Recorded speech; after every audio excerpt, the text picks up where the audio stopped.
কি করেন?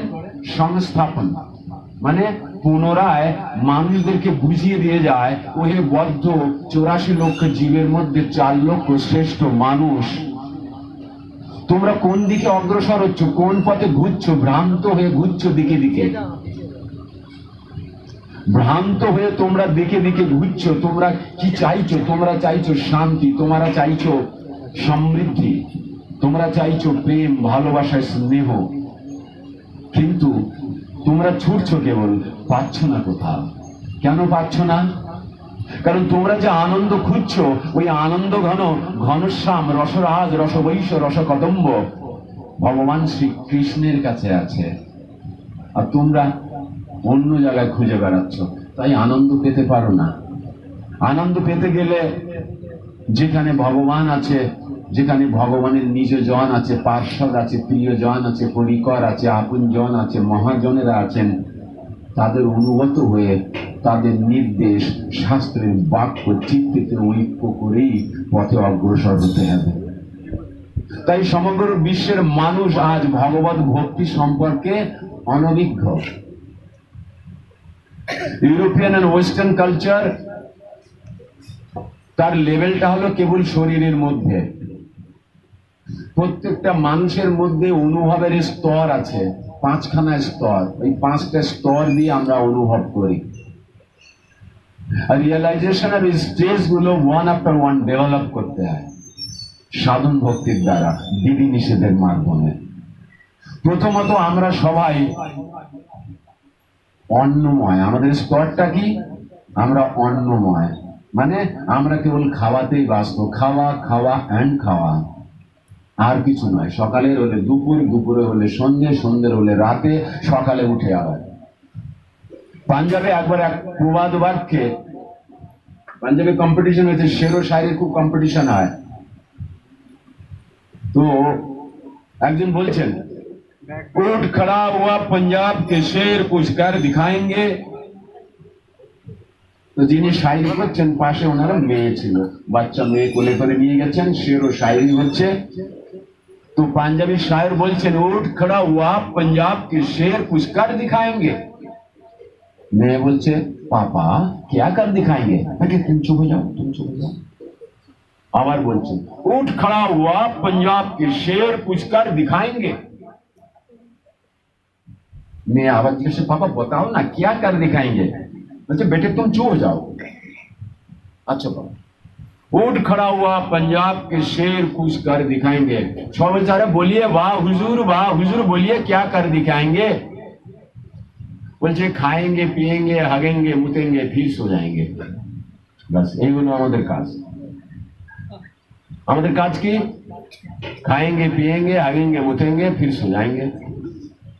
আমরা যে 4 লক্ষ শ্রেষ্ঠ মানুষ, জীব, যত প্রকারের জীব আছে তার মধ্যে মানুষ হলো শ্রেষ্ঠ। শ্রেষ্ঠ কি করে হলো? আমরাও তো ওই কাজ করছি যে কাজ আমাদের থেকে নিম্নতর জনিতে যারা আছে তারা করে। তাহলে আমি শ্রেষ্ঠ কি করে হলাম? আমাকে শ্রেষ্ঠ হতে গেলে মানুষের মনুষ্যত্ব অর্জন করার ব্যাপার আছে, সেই গুণটাকে প্রকাশিত করার ব্যাপার আছে। আমি যখন যমরাজের কাছে ফিরে যাব, যমরাজ ধন্য হবে আমাকে দেখে, ধন্য ধন্য তুমি পৃথিবীতে মানুষ রূপে জন্মগ্রহণ করে আমার কাছে ফিরে এসেছো, তুমি ধন্য। তা তুমি কি করলে পৃথিবীতে গিয়ে? শরীর তো মানুষের পেয়েছো, মানুষের শরীর পেয়ে তুমি কি করে আসলে এই পৃথিবীতে? চিত্রগুপ্ত খোলো তো কম্পিউটারটা। তো দেখা গেল কিচ্ছু করেনি, কেবল হিংসা, দেশ, রাজনীতি, ষড়যন্ত্র, অপরের কি করে ক্ষতি করা যায় সেই ছাড়া আর কোনো প্রচেষ্টা করেনি। তাই কি হয়েছে? অধঃপতন হয়েছে মানুষের। তারা কি মানুষ? মানুষ হয়ে যদি আমি অপরের ক্ষতি করার চিন্তা করি? আমাদের মধ্যেই তো ভগবান দিব্য চেতনা দিয়েছে, আমাদের মধ্যেই তো ভগবান চৈতন্য দিয়েছে। গরু ছাগল ভেড়ার মধ্যে তো দেয়নি। দিয়েছে কি? দেয়নি। আমাদের মধ্যে দিয়েছে, কিন্তু আমাদের প্রয়োজন ছিল সেই দিব্য চেতনাটাকে জাগ্রত করার, কিন্তু আমরা করিনি। কেন করিনি? আমাদের মধ্যে দুটো শক্তি আছে, দুটো গুণ আছে, দুটো পাওয়ার আছে। এক দেবী গুণ, দ্বিতীয় রাক্ষসী গুণ। পাশবিক গুণ। দেবী গুণ আর পাশবিক গুণ যদিও আমাদের মধ্যে আছে, কিন্তু আমাদের সঙ্গটা কেমন? খারাপ। শাস্ত্রে কি বলেছে? অসৎ সঙ্গ ত্যাগ, এই হলো বৈষ্ণব আচার। আগে অসৎ সঙ্গকে ত্যাগ করতে হবে।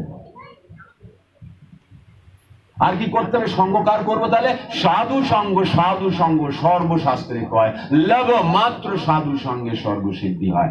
আগে এ দুটো নিয়ম পালন করতে হবে যদি আমি মানুষ হতে চাই। কি? অসৎ সঙ্গ ত্যাগ। কেন অসৎ সঙ্গ ত্যাগ করবো? কেন? সৎসঙ্গে স্বর্গে বাস, অসৎ সঙ্গে নরকে বাস। অসৎ সঙ্গ যদি করো, চোরের যদি সঙ্গ করো, তাহলে শিখবে চুরি কি করে করা যায়, বদমাশি কি করে করা যায়, লফঙ্গাগিরি কি করে করা যায়। ওইটা করলে তুমি যেহেতু মানব, তাই তোমার মানব জন্মের যে মূল উদ্দেশ্য, সেই উদ্দেশ্য থেকে পতিত হয়ে যাবে।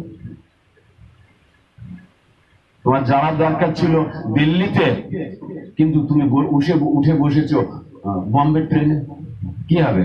একটা স্টেশন পর টিটি যখন আসবে, তুমি টিকিট কেটেছো, ফার্স্ট ক্লাস এসির টিকিট কেটেছো, কিন্তু তবুও টিটি যখন আসবে হোমগার্ডদের ইশারা করবে, ধাক্কা দিয়ে বলবে দাদা আপনি এখানেই নেমে যান। কেন? আমার কাছে টিকিট আছে, টিকিট অন্য গাড়ির আছে, এ গাড়ির নাই। তাই মানব জীবন ধন্য করতে গেলে আমাদের কিসের প্রয়োজন আছে? ভগবত ভক্তির প্রয়োজন আছে। আমরা সবাই ভক্ত, আমরা সবাই বৈষ্ণব। জাতি ধর্ম নির্বিশেষে আমরা কারা? আমরা সবাই বৈষ্ণব। আর একটাই ধর্ম, সেটা হলো বৈষ্ণব ধর্ম। বাকিগুলো ধর্ম নয়, ওগুলো ধর্ম মত। আমরা যদি হিন্দু ধর্ম নিয়ে আলোচনা করি, তো দেখা যাবে হিন্দু ধর্মের কোনো প্রাচীন ইতিহাস নেই। হিন্দু ধর্ম দাপর যুগে ছিল না, ত্রেতা যুগেতে ছিল না, সত্য যুগে ছিল না। হিন্দু ধর্ম তো কলি যুগে সেদিন হয়েছে, সিন্ধু সভ্যতার সময় হয়েছে। হিন্দু কোনো ধর্ম নয়। এক শ্রেণীর লোক যারা সিন্ধু নদের উপত্যকায় বাস করতো, ওই সময়কার মুসলমান না, ওদের দন্তস্বর জায়গায় হ উচ্চারণ করে হিন্দু বলতো। সিন্ধিরা দন্তস্বকে হ বলে, যেরকম আসামে দন্তস্বকে হ বলে হিন্দু।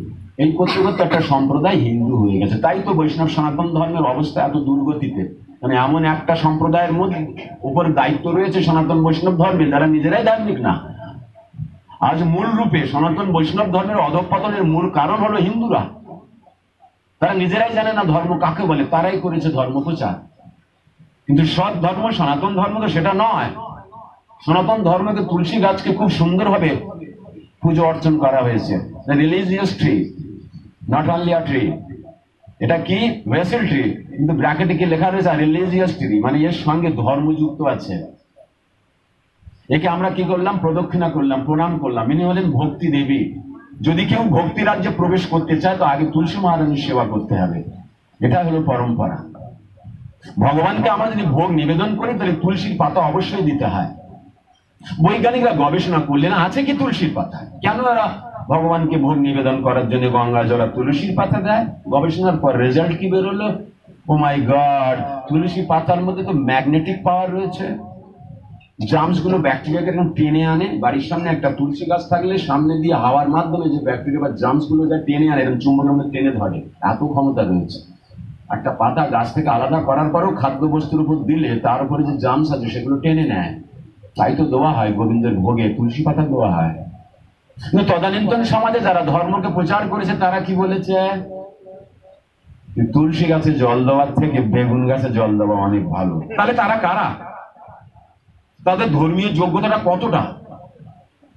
যেখানে বিজ্ঞান পরাবিজ্ঞান থেকে উদ্ভূত হয়েছে, সেই বৈজ্ঞানিক যুগে মানুষেরা কি করে বলতে পারে কি তুলসী গাছে জল দেওয়ার থেকে বেগুন গাছে জল দেওয়া অনেক ভালো? তাহলে নিশ্চিতরূপে তারা ধর্মের প্রচার করছে না, তারা অধর্মের প্রচার করছে। সেটাই হয়েছে। আজ মানুষের বাড়ি তুলসী গাছ দেখতে পাওয়া যায় না, অথচ আমরা যদি বিদেশে চলে যাই, এমন এমন ছোট ছোট দেশ আসে, প্রত্যেকের বাড়ির সামনে তুলসী গাছ পাওয়া যায়। তার একটা নিদর্শন মরিশাস, নেপাল, তাই না? কিন্তু আমরা তুলসী গাছের মহিমাই জানি না। কেন হয়েছে? অপধর্মের প্রচারের ফলে হয়েছে। আজ এই তুলসী পাতার রস বিক্রি করে 25 বছর আগে যে রামদেব বাবা ফতুয়ার পাঞ্জাবি করে ঘুরে বেড়াতো পুরাতন সাইকেলে, উনি ভারতবর্ষের 4র্থ কোটিপতি। তুলসী পাতার রস বিক্রি করে আর গোমূত্র বিক্রি করে। তাহলে চিন্তা করি আমরা কিভাবে পথভ্রষ্ট হয়েছি। তাই আমরা যেহেতু ভারতবর্ষ সনাতন ধর্মের পীঠস্থান, ভগবান মাত্র এই ভূমিতেই অবতরিত হন এবং লীলা করেন। এটা দেবভূমি, পুণ্যভূমি, তীর্থভূমি। এখানকার মানুষের এভাবে বিমোহিত হয়েছি, তাহলে বিশ্বের অন্য মানুষদের তো কথাই ছাড়ুন। অথচ এমন একটা পরিস্থিতিতে চৈতন্য মহাপ্রভু আজ থেকে 500 বছর আগে ভবিষ্যবাণী করলেন, পৃথিবীতে আছে যত নগরাদি গ্রাম সর্বত্র প্রচার হইবে মোর নাম। উনি যখন এই ভবিষ্যৎবাণী করলেন, তখনকার সময়ের স্মার্ত ব্রাহ্মণরা যারা চৈতন্য মহাপ্রভুকে উপদেশ দিতেন, এই নিমাই ওরম করে জোরে জোরে কি হরে কৃষ্ণ করে হাত তুলে ঘুরে ঘুরে বেড়াচ্ছিস রে, হরে কৃষ্ণ এরকম করে ঘরের মধ্যে করে করবি, আরে ভাই মন্ত্র এইভাবে করে কেউ, এরকম করে করতে হবে লুকিয়ে, এভাবে করবি, তুই করছিস কি? নিমাইকে জ্ঞান দিচ্ছে যে নিমাই হরে কৃষ্ণ মহামন্ত্রের প্রচার করার জন্য এসেছেন, সংকীর্তন আন্দোলন শুরু করবেন যিনি সমগ্র বিশ্বে, সেই ঠেকা নিয়ে এসেছেন নামাচার্য হরিদাস ঠাকুর, যিনি নামের আচার্য, ওনাকে নিয়ে, নিত্যানন্দ প্রভুকে নিয়ে ধর্মকে সংস্থাপন করবে। অথচ তখনকার স্মার্ত ব্রাহ্মণরা টিটকারি হচ্ছেন। তাই চৈতন্য মহাপ্রভু যখন বলেছেন কি সমগ্র বিশ্বে প্রচার হবে মোর নাম, কি সেটা?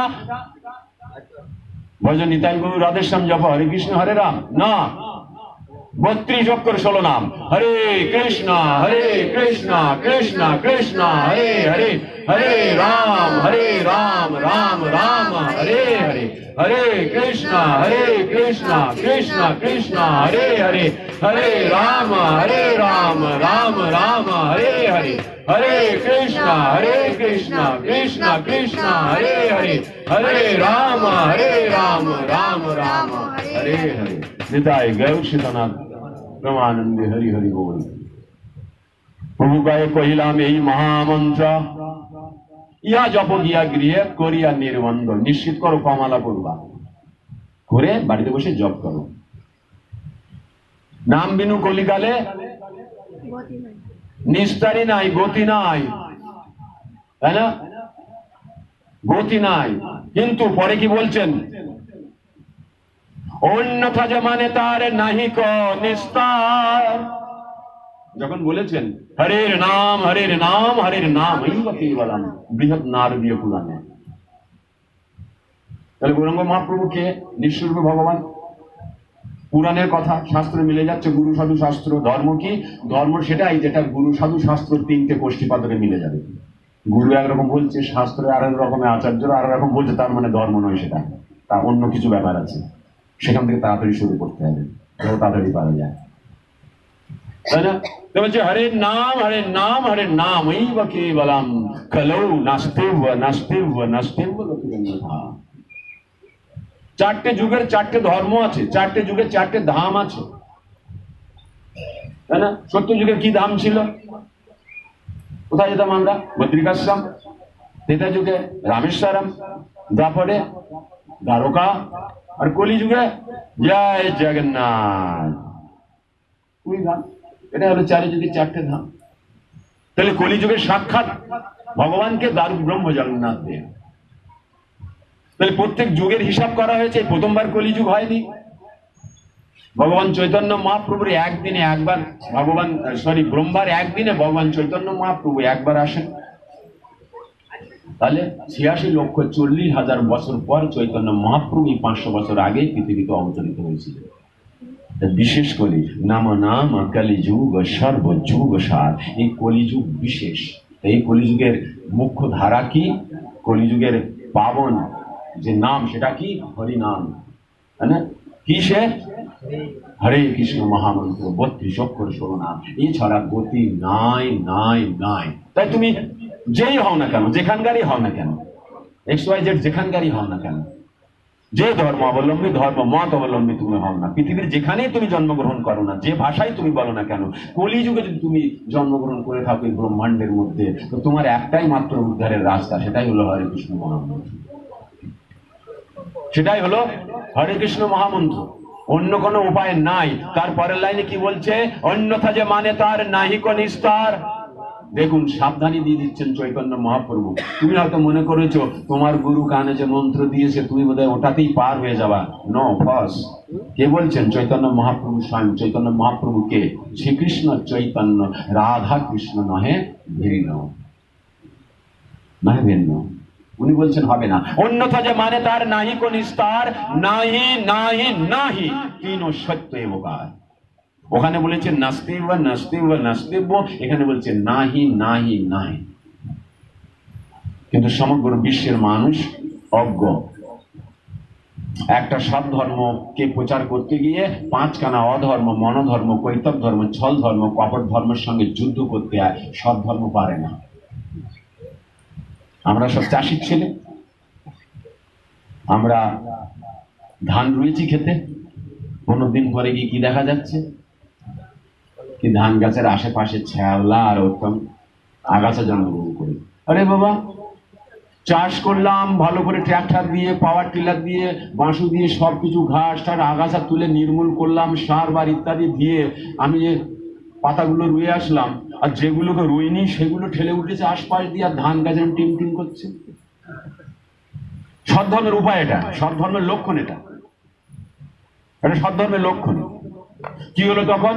তখন কি করে, কিষান ভাই বাড়ি আসে, 4 জন লোক ধরে, জন ধরে, বলে ভাই শ্যাওলার আগাছাগুলো পরিষ্কার করো। তারা কি করে, শ্যাওলা আগাছাগুলো পরিষ্কার করে দূর করে ফেল দেয় আলু করে, তারপরে ধানগুলো আবার সুন্দরভাবে হয়। তাই তো ভগবান বলছে যদা যদাহি ধর্মস্য গ্লানির্ভবতি অভ্যুত্থানম অধর্মস্য তদাত্মনি সৃজাম্যহম। যখন যখন এই পৃথিবীতে ধর্মের হানি হয় আর অধর্ম মাথা চাড়া দিয়ে ওঠে, ভগবান বলছে তখন তখন আমি এই পৃথিবীতে অবতরিত হই। কি করেন ভগবান? আপনি পৃথিবীতে অবতরিত হয়ে পরিত্রাণাম সাধুনাম বিনাশায় চ দুষ্কৃতম ধর্ম সংস্থাপনার্থায় সম্ভবামি যুগে যুগে। সাধুদের পরিত্রাণ দেন, আনন্দ প্রদান করেন। ভগবান কৃষ্ণচন্দ্র এত করুণ, এত দয়ালু, কি আমাদের আনন্দ প্রদান করার জন্য গোলকের সেই বৈভব সবকিছু পরিত্যাগ করে এখানে এসে কত কষ্ট করে, আমাদের সঙ্গে নিয়ে চুরি করতে যায়, তাই না? কি অত্যাচার মায়েদের! আর মায়েরা কমপ্লেন করতে যায়, এই যশোদা যশোদা, ছেলেকে সামলাতে পারিস না বাপু, ছেলে আমাদেরও আছে, ছেলেটাকে সামলা। কানা 1 নম্বরের চোর, তোর বাড়িতে মাখন শাখন নেই নাকি? নবলক্ষ ধেনুর মালিক নন্দ মহারাজ, বাড়িতে মাখন ভালো লাগে না চুরি না করতে। তাও চুরি কিরকম চুরি? সাঙ্গ পাঙ্গ নিয়ে নিজেরা যখন খাবে, আর যখন ওই ভগবান যাবে চুরি করতে সাঙ্গ পাঙ্গ নিয়ে, ও পিছনে পিছনে হনুমানরা যাবে, ওপরে কাকেরাও আসবে। সাধারণ ব্যাপার না, নিজেরা খাবে, হনুমানদের খাবে, কাক টাক সব খাবার পরে বেঁচে যাবে, সেগুলো গায়ে লাগাবে, মারতে, তারপরে বলবে আরো বেঁচে থাকলে চুরি ভালো না, টক ফেলে দে, মাটির হাঁড়ির সঙ্গে সব ভেঙে দিয়ে। কতদিন সত্যি করা যায়? এই যশোদা একটা বিহিত ব্যবস্থা কর। যশোদা যখনই কানাকে ধরে, কানার এমন দিব্য আকর্ষণ ওই মানুষদের মধ্যে, ওই যে দিব্য লোকেরা যারা ভগবানের লীলাতে অংশীদার হয়েছে, এমন একটা বেদনার ভাব চলে আসে কানার প্রতি, এমন একটা আনন্দ ভাব চলে আসে। ভাই আনন্দ ঘন রসরাজ, সে সামনে আছে, তাকে দর্শন করলে আনন্দটা অটোমেটিক প্রবেশ করবে দেহের মধ্যে, চিত্তের মধ্যে। চিত্ত বিনোদনকারী, তো তাই তো ওনার নাম কি কৃষ্ণ। সর্ব আকর্ষক, টেনে নেয়, আনন্দ প্রদান করে, রসরাস, রস বৈশ্য, রস কদম্ব, রস বিগ্রহ। আনন্দ বলে না না যশোদা মারিস না, এইবার করলে মারিস, তুই ছেড়ে দে, এইবার করলে মারিস। ভাই तुम लोग बताओ तो मारो, আবার বলছে ছেড়ে দাও। अरे क्या करूं ये तो बताओ कान्हा, तुमने माखन चुराया? नहीं मम्मी, हमने नहीं माखन चुराया, ये सब है ना मेरे को पिटवाना चाहती है, हमें मार खिलाने से उन्हें बड़ा आनंद आती है, सब झूठ बोल रहे हैं मम्मी, मैं नहीं माखन खाए। তাহলে ভগবান কি এসে মিথ্যা কথা শেখাচ্ছে আমাদের? মিথ্যা বলছেন ভগবান? ভগবান মিথ্যা বলতে পারেন না। ভগবান শব্দকে বিরাম দিয়ে বলছে, মায়া মরে মে নেহি মাখন খায়। আমি জলটা মাইয়া মরে মে নেহি মাখন খায়, বলছে আমি মাখন খেয়েছি, কিন্তু শোনাচ্ছে কেমন, মে নেহি মাখন খায় मैया मोरे मैंने ही माखन खाया। আমি খেয়েছি, তাই না? মাটি কেউ বলছে না না আমি খাই, মার খাওয়ার জন্য দাদা বলছে মাটি খেয়েছি। আচ্ছা মাটি খেলে তো আমার মুখে থাকবে, তো মা থাকবে না বলো? মা বলে হ্যাঁ ঠিক কথা বলেছিস তো, তাহলে মুখ দেখা। হ্যাঁ দেখো, যে মুখ খুলে দিয়েছে যশোদা মার, দেখছি এ কি সমগ্র ব্রহ্মাণ্ড, যশোদা মা স্বয়ং সবকিছু ওনার মুখের মধ্যে, কি তাই না? কি দৃশ্য, কি সৌভাগ্যবান মা যশোদা, নন্দ মহারাজ যে জন্ম দিল মা দেবকী, তিনি কিন্তু ভগবানের এই বাৎসল্য প্রেমের এক কিঞ্চিত পেলেন না। জন্ম হলেন আর মাথায় করে নিয়ে চলে আসলেন বসুদেব, নন্দ মহারাজের বাড়িতে রেখে দিলেন, বাস। এইভাবে যে উনি আমাদের আনন্দ সংবিধান করেন, কেবল তাই নয়, গোপীদের সঙ্গে কত রম্য, কত কি লীলা করেছেন আনন্দ প্রদান করার জন্য। কারা গোপীরা? আনন্দ প্রদান করার জন্য। তাই ভগবান কাউকে পাঠান না, উনি স্বরাট, উনি বিভু, অনন্ত কোটি ব্রহ্মাণ্ডের মালিক, জগদীশ হরে, যার কিচ্ছুর প্রয়োজন নেই, যিনি আত্মারাম। ওনার আনন্দ অনুভব করার জন্য কারুর প্রয়োজন হয় না, তবুও তিনি এই পৃথিবীতে, মর্তভূমিতে, এই নরকে চলে আসেন আমাদের আনন্দ সংবিধান করার জন্য। উনি এত ভক্তবৎসল, ওনার মধ্যে এত বাৎসল্য প্রেম, কি সন্তান রূপে আমাদেরকে ফিরিয়ে নিয়ে যাওয়ার জন্য এই জেলখানা থেকে উনি বারবার অবতরিত হন, বারবার আমাদেরকে পদ্ধতি দিয়ে যান, বারবার বিশেষ বিশেষ আত্মাদের মধ্যে শক্তির আবেশ করে তাদেরকে সত্তাবেশ অবতার রূপে পৃথিবীতে পাঠান। হ্যাঁ, চৈতন্য মহাপ্রভু যখন বললেন সমগ্র বিশ্বে প্রচার হবে আমার নাম, স্মার্ত ব্রাহ্মণ হেসে বললেন, কি করে যাবে, নৌকায় করে না গরুর গাড়িতে? তখন না ছিল ট্রেন, না ছিল প্লেন। তাহলে সমগ্র বিশ্ব কি করে প্রচার হবে? 7 সমুদ্র 13 নদী পার, পাহাড় পর্বত গিরি অতিক্রম করে কি করে যাবে? চৈতন্য মহাপ্রভু বলেছিলেন, আসবে আমার সেনাপতি ভক্ত। কে আসবে? সেনাপতি ভক্ত। কে সেই সেনাপতি ভক্ত? আর কেউ নয়, কলকাতার এক ব্যবসায়ী বাঙালি পরিবারের খুব সুন্দর ধার্মিক ব্যক্তি গৌরমোহন দের সন্তান অভয়চরণ দে। কাপড়ের দোকান ছিল ওনাদের। গৌরমোহন দে কি করতেন? সামনে দিয়ে কোনো সাধুগুলো ডাকতেন, তাদেরকে প্রসাদ খাওয়াতেন আর বলতেন, আমার ছেলেটার মাথায় একটু হাত দেন, রাধারানীর প্রতি কৃপা হয়। হ্যাঁ, সেই অভয়চরণ দিয়ে একটা মানুষ সমগ্র বিশ্ব হিলিয়ে ফেলেছে। বিশ্বের যারা ম্লেচ্ছ ছিল, যারা বেধর্মী ছিল, কোটি কোটি ম্লেচ্ছ এবং বেধর্মীরা আজ সনাতন বৈষ্ণব ধর্মে ফিরে এসেছে, মূল ধর্মে ফিরে এসেছে। এটাই ধর্ম। এটা সত্য যুগে ছিল, দাপরেও ছিল, ত্রেতাও ছিল, কলিযুগেতে আছে। ধর্মের কোনোদিন বদলে হয় না, অমুক দিন ধর্ম উৎপন্ন হলো। ধর্ম উৎপন্ন হয় না, ধর্ম সদা সদার জন্যই থাকে, সেটাই হলো ধর্ম। ধর্ম মানে কি? ধর্ম শব্দের অর্থ কি? ধর্ম শব্দের অর্থ হলো অস্তিত্ব এবং স্বরূপের কম্বিনেশন। দুটো পার্ট, অস্তিত্ব, নানাদার পার্ট হলো স্বরূপ। এই দুটোর কম্বিনেশন হলো ধর্ম। কি বলছেন? ধর্ম কাকে বলে? ধর্মম তু সাক্ষাৎ ভাগবত প্রণীতম। সাক্ষাৎ ভগবান কে? স্বয়ং শ্যাম সুন্দর, রাধা মাধব, রাধা গোবিন্দ, রাধা বল্লভ, হরি, উনি বলেন সাক্ষাৎ ভগবান। তো উনি যে কথাগুলো বলেছেন সেটাই ধর্ম। উনি কি বলেছেন? ওনার মুখ নিঃসৃত বাণী কি? ভগবত গীতা। ওটাই হলো ধর্ম, ওটাই হলো ধর্ম। কিন্তু ধর্মের টেকনিক্যাল ওয়ার্ড কি? ধর্ম টেকনিক্যালি, ধর্মকে বুঝতে গেলে আমাকে কি করতে হবে? কি আমাকে স্বরূপ এবং অস্তিত্বের কম্বিনেশনটাকে বুঝে নিতে হবে। কিসের? ধর্মের। তাহলে আমরা প্রত্যক্ষ যদি জীবের ধর্ম জানার চেষ্টা করি, তাহলে হয়তো আমাদের মাথার মধ্যে ঢুকবে না। আমরা জল এবং আগুনের ধর্মটা আগে জেনে নিই। জলের ধর্ম কি? তাহলে জলের ধর্ম জানতে গেলে আমাকে ওই অস্তিত্ব এবং স্বরূপের দ্বারা নির্ধারণ করতে হবে। জলের অস্তিত্ব কি আগে জানতে হবে। জলের অস্তিত্ব হলো শীতলতা প্রদান করা। আর জলের স্বরূপ কি? জলের স্বরূপ হলো জল তরল, নিচের দিকে অটোমেটিক্যালি গতি করে, ফোর্সের প্রয়োজন নেই, কোনো পাওয়ার লাগাতে হয় না। জল ফেলে দিন, যেদিকে নিচে আপনি আপ চলে যাবে, সেটাই হলো জল। তাহলে জল থেকে যদি আমি ওর তরলতা, ওর শীতলতা বের করে নিই, তাহলে কি জল থাকবে? তাহলে ধর্মটা কেমন হলো? ধর্ম পরিবর্তন করা যায়?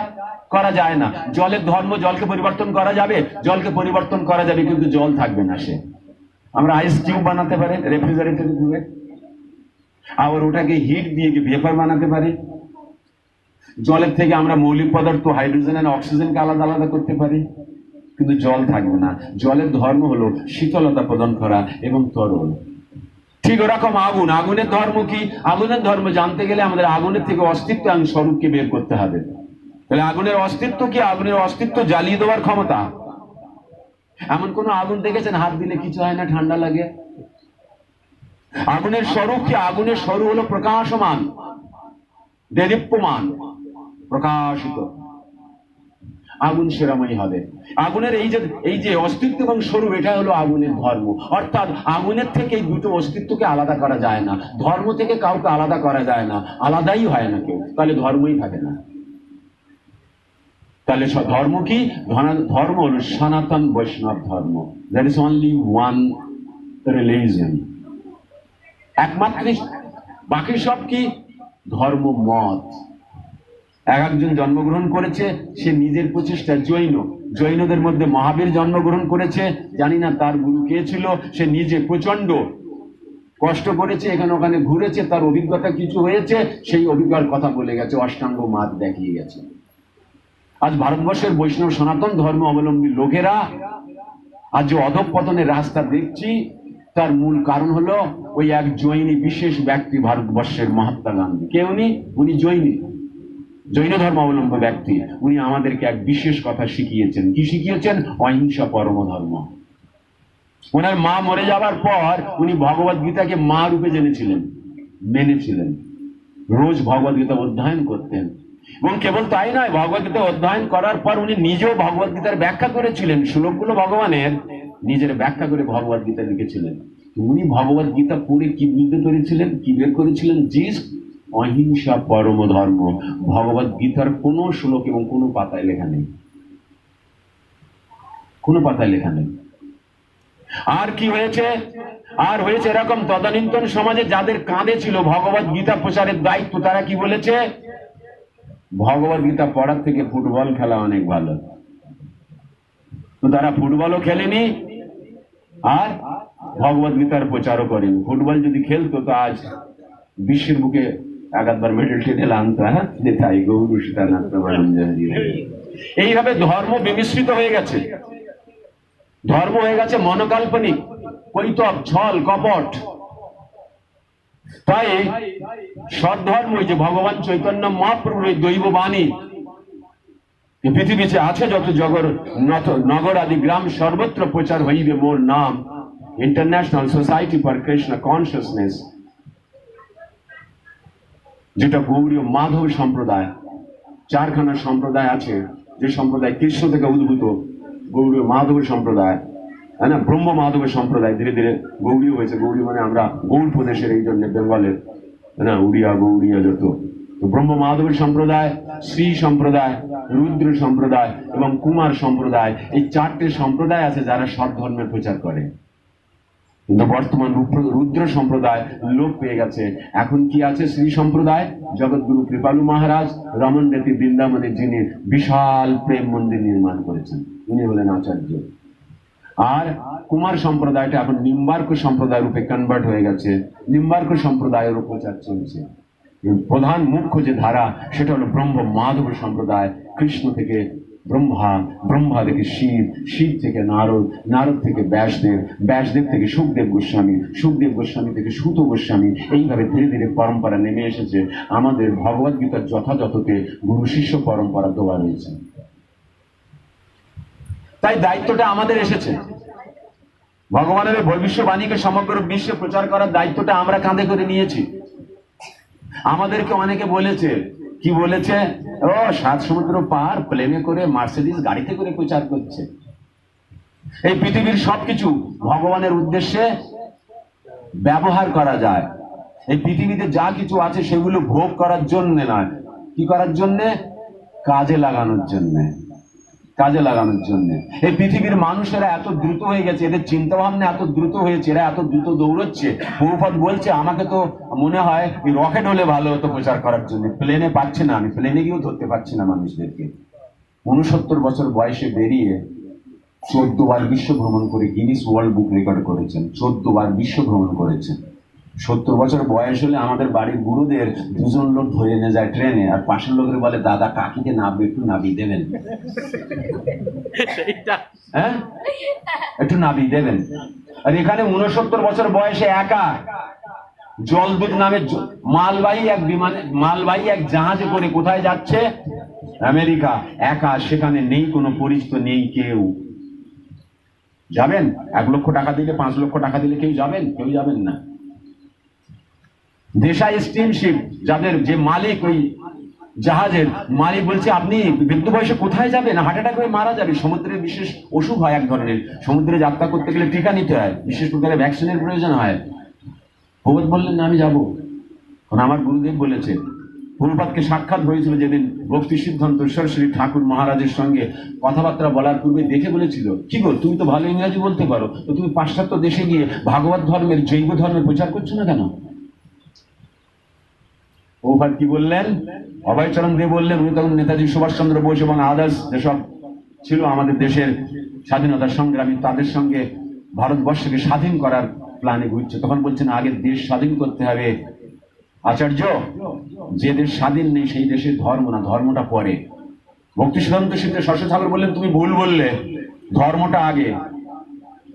আজ মানুষরা ধার্মিক নয়, ধর্মকে মানে না বলে, গ্রাহ্য করে না বলে আজ দেশ দেশ টুকরো হয়ে যাচ্ছে, মানুষের মধ্যে হিংসা এসে যাচ্ছে। আজ মানুষটা এত এত হিংসাটা হয়ে গেছে কি পশুদের অধিকার পর্যন্ত তারা ছিনিয়ে নিচ্ছে। হ্যাঁ, মানুষের মতো বেঈমান শয়তান আর নেই, সব থেকে বড় বেঈমান হলো মানুষ। কি করে বুঝলেন?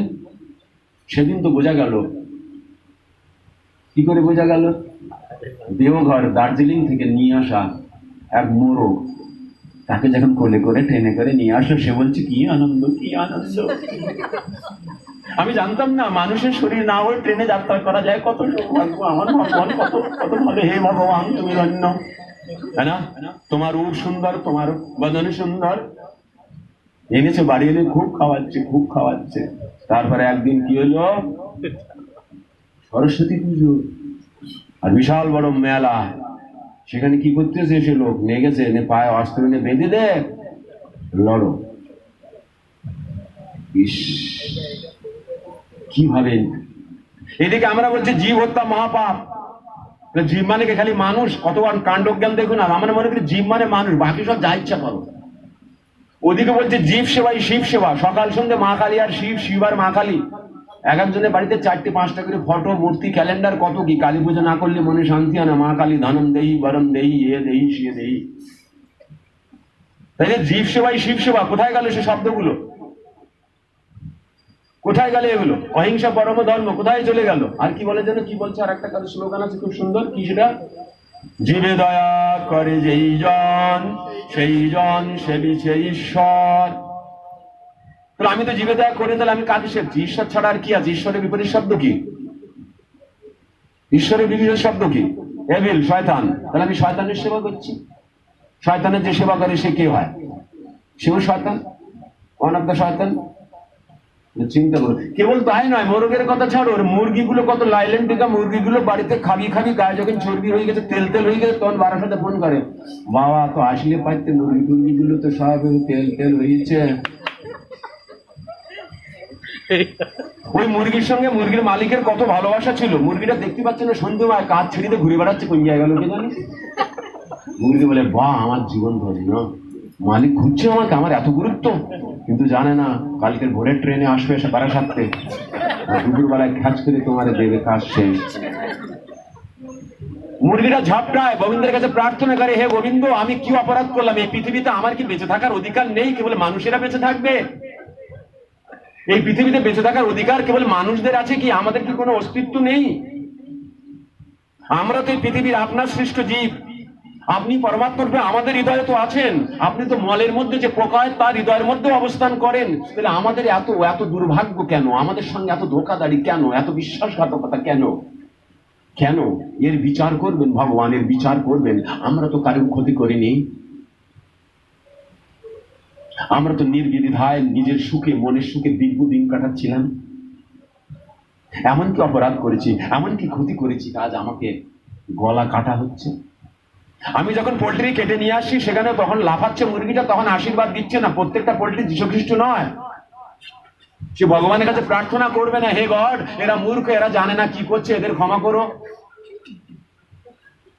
প্রত্যেকটা মুরগি হরিদাস ঠাকুর নয়, তাকে 22 বাজারে বেত্রাঘাত করা হচ্ছে। ভগবান চক্র পাঠাচ্ছে, যে চক্ররা হরিদাস ঠাকুর বলে এরা জানে না, এরা নবাবের চাকর, নবাবের নির্দেশে এসে করছে। ভগবান এদেরকে ক্ষমা করো। অবলা মুরগি, যাদের ভাষা বেদনা, কেবল কষ্ট ভরা, দাঁত ভরা বেদনা তারা কেউ ছটফট করে একটা, ওই যে ছটফট করছে, বৈজ্ঞানিকরা গবেষণা করে দেখেছে ওদের রক্তের মধ্যে, রক্তের ধারার মধ্যে এক ধরনের বিতৃষ্ণা, ভয়, বিকট রক্তের মধ্যে প্রভাবিত হয়ে যায়। তার মধ্যে বর্তমান থাকে, তার মধ্যে বর্তমান থাকে।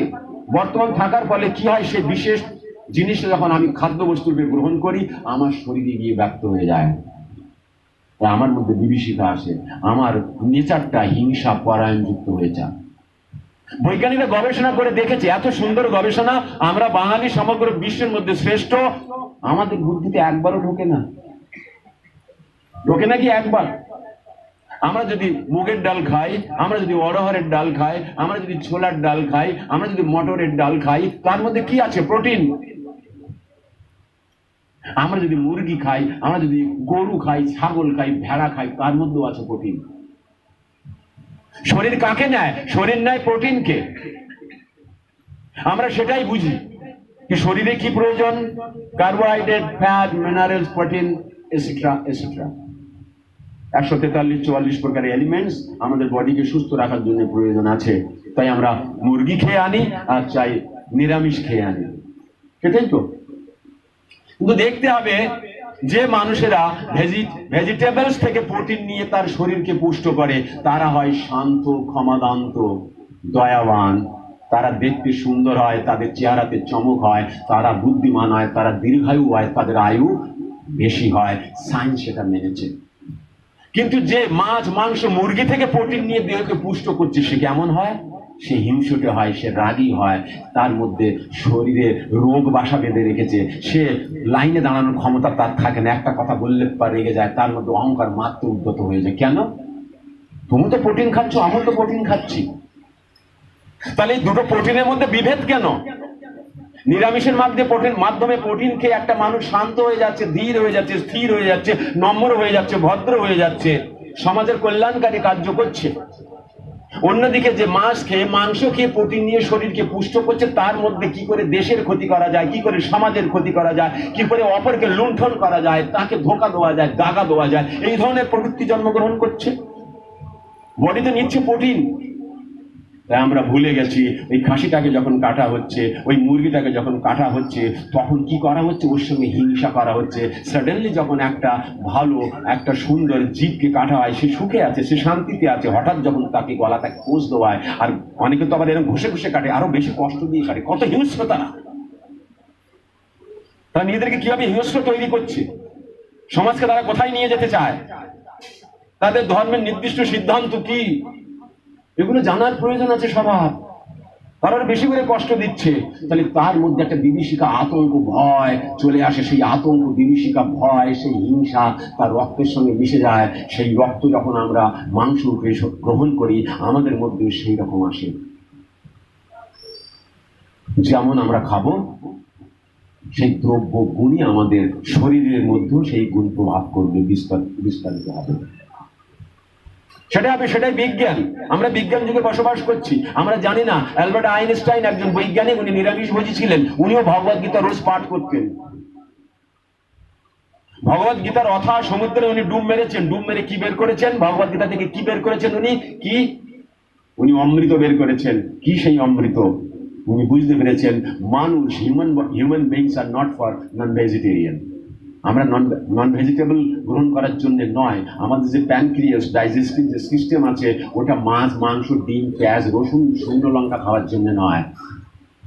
আপনি চলে যান বসিরহাট হসপিটাল, আপনাদের আশেপাশে হসপিটালে যে কোনো ডাক্তারের কাছে যে এমবিবিএস পাস করে, তাকে জিজ্ঞাসা করুন আপনাদের এই এমবিবিএস বইয়ের পাতায় লেখা আছে কি একটা বাচ্চাকে তার ব্রেন কমপ্লিট ডেভেলপ হতে 6 বছর 5 বছর সময় লাগে, আর ওই 5 বছর পর্যন্ত একটা বাচ্চাকে পেঁয়াজ, রসুন, মাছ, মাংস, ডিম খাওয়া নিষিদ্ধ, বইতে লেখা আছে। কারণ ওর ব্রেন ওগুলো নিতে পারে না, গিয়ে জিজ্ঞাসা করুন। অথচ সেই ডাক্তার পড়েছে, কিন্তু তবু সে ডাক্তার তার ছেলেকে সকালবেলা 2 সিদ্ধ ডিম দেয়, খা বাবা খা, বড় হতে হবে, ডাক্তার হতে হবে, ইঞ্জিনিয়ার হতে হবে। অ্যালবার্ট আইনস্টাইন গবেষণা করে মানুষের জন্য প্রার্থনা করেছে করজোড়ে। একজন খ্রিস্টিয়ান, সে সনাতন বৈষ্ণব রিলিজিয়নের উপরে বিলিভ করতো, ভরসা করতো, সমগ্র বিশ্বের জন্য প্রার্থনা করেছে। কিন্তু আমরা তো তা দেখি না, আমরা তা জানার চেষ্টা করি না। আর জেনেছি, কাল থেকে কি নিরামিষ খাবো? কখন? আরে ছাড়ো, ছাড়ো সব কথা, তাই না? কি বলেছেন Albert Einstein? Vegetarian food leaves a deep impression on our nature. নিরামিষ খাদ্য আমাদের স্বভাবের উপর গভীর ছাপ ছাড়ে। If the whole world adopt vegetarianism, যদি সমগ্র বিশ্বের মানুষেরা নিরামিষভোজী হয়ে যায়, it can change the destiny of humankind. সমগ্র মানব সমাজের সৌভাগ্যের সূর্য উদয় হবে। নিউটনও ভগবত গীতা পড়তেন। নিউটনও নিরামিষভোজী ছিল, আমরা খবর জানি না। নিউটন ভগবত গীতা কি পেয়েছেন? ছাড়েন ধর্মের কথা, বৈজ্ঞানিকদের কথা বলি। আমরা তো বৈজ্ঞানিক যুগে বসবাস করছি, বৈজ্ঞানিকদের ভালোবাসি। নিউটন যে সূত্রগুলো দিয়েছে ক্লাস 8 এর স্টুডেন্টদের পড়ানো হয়, প্রত্যেকটা ক্রিয়ার সমান এবং বিপরীত প্রতিক্রিয়া আছে।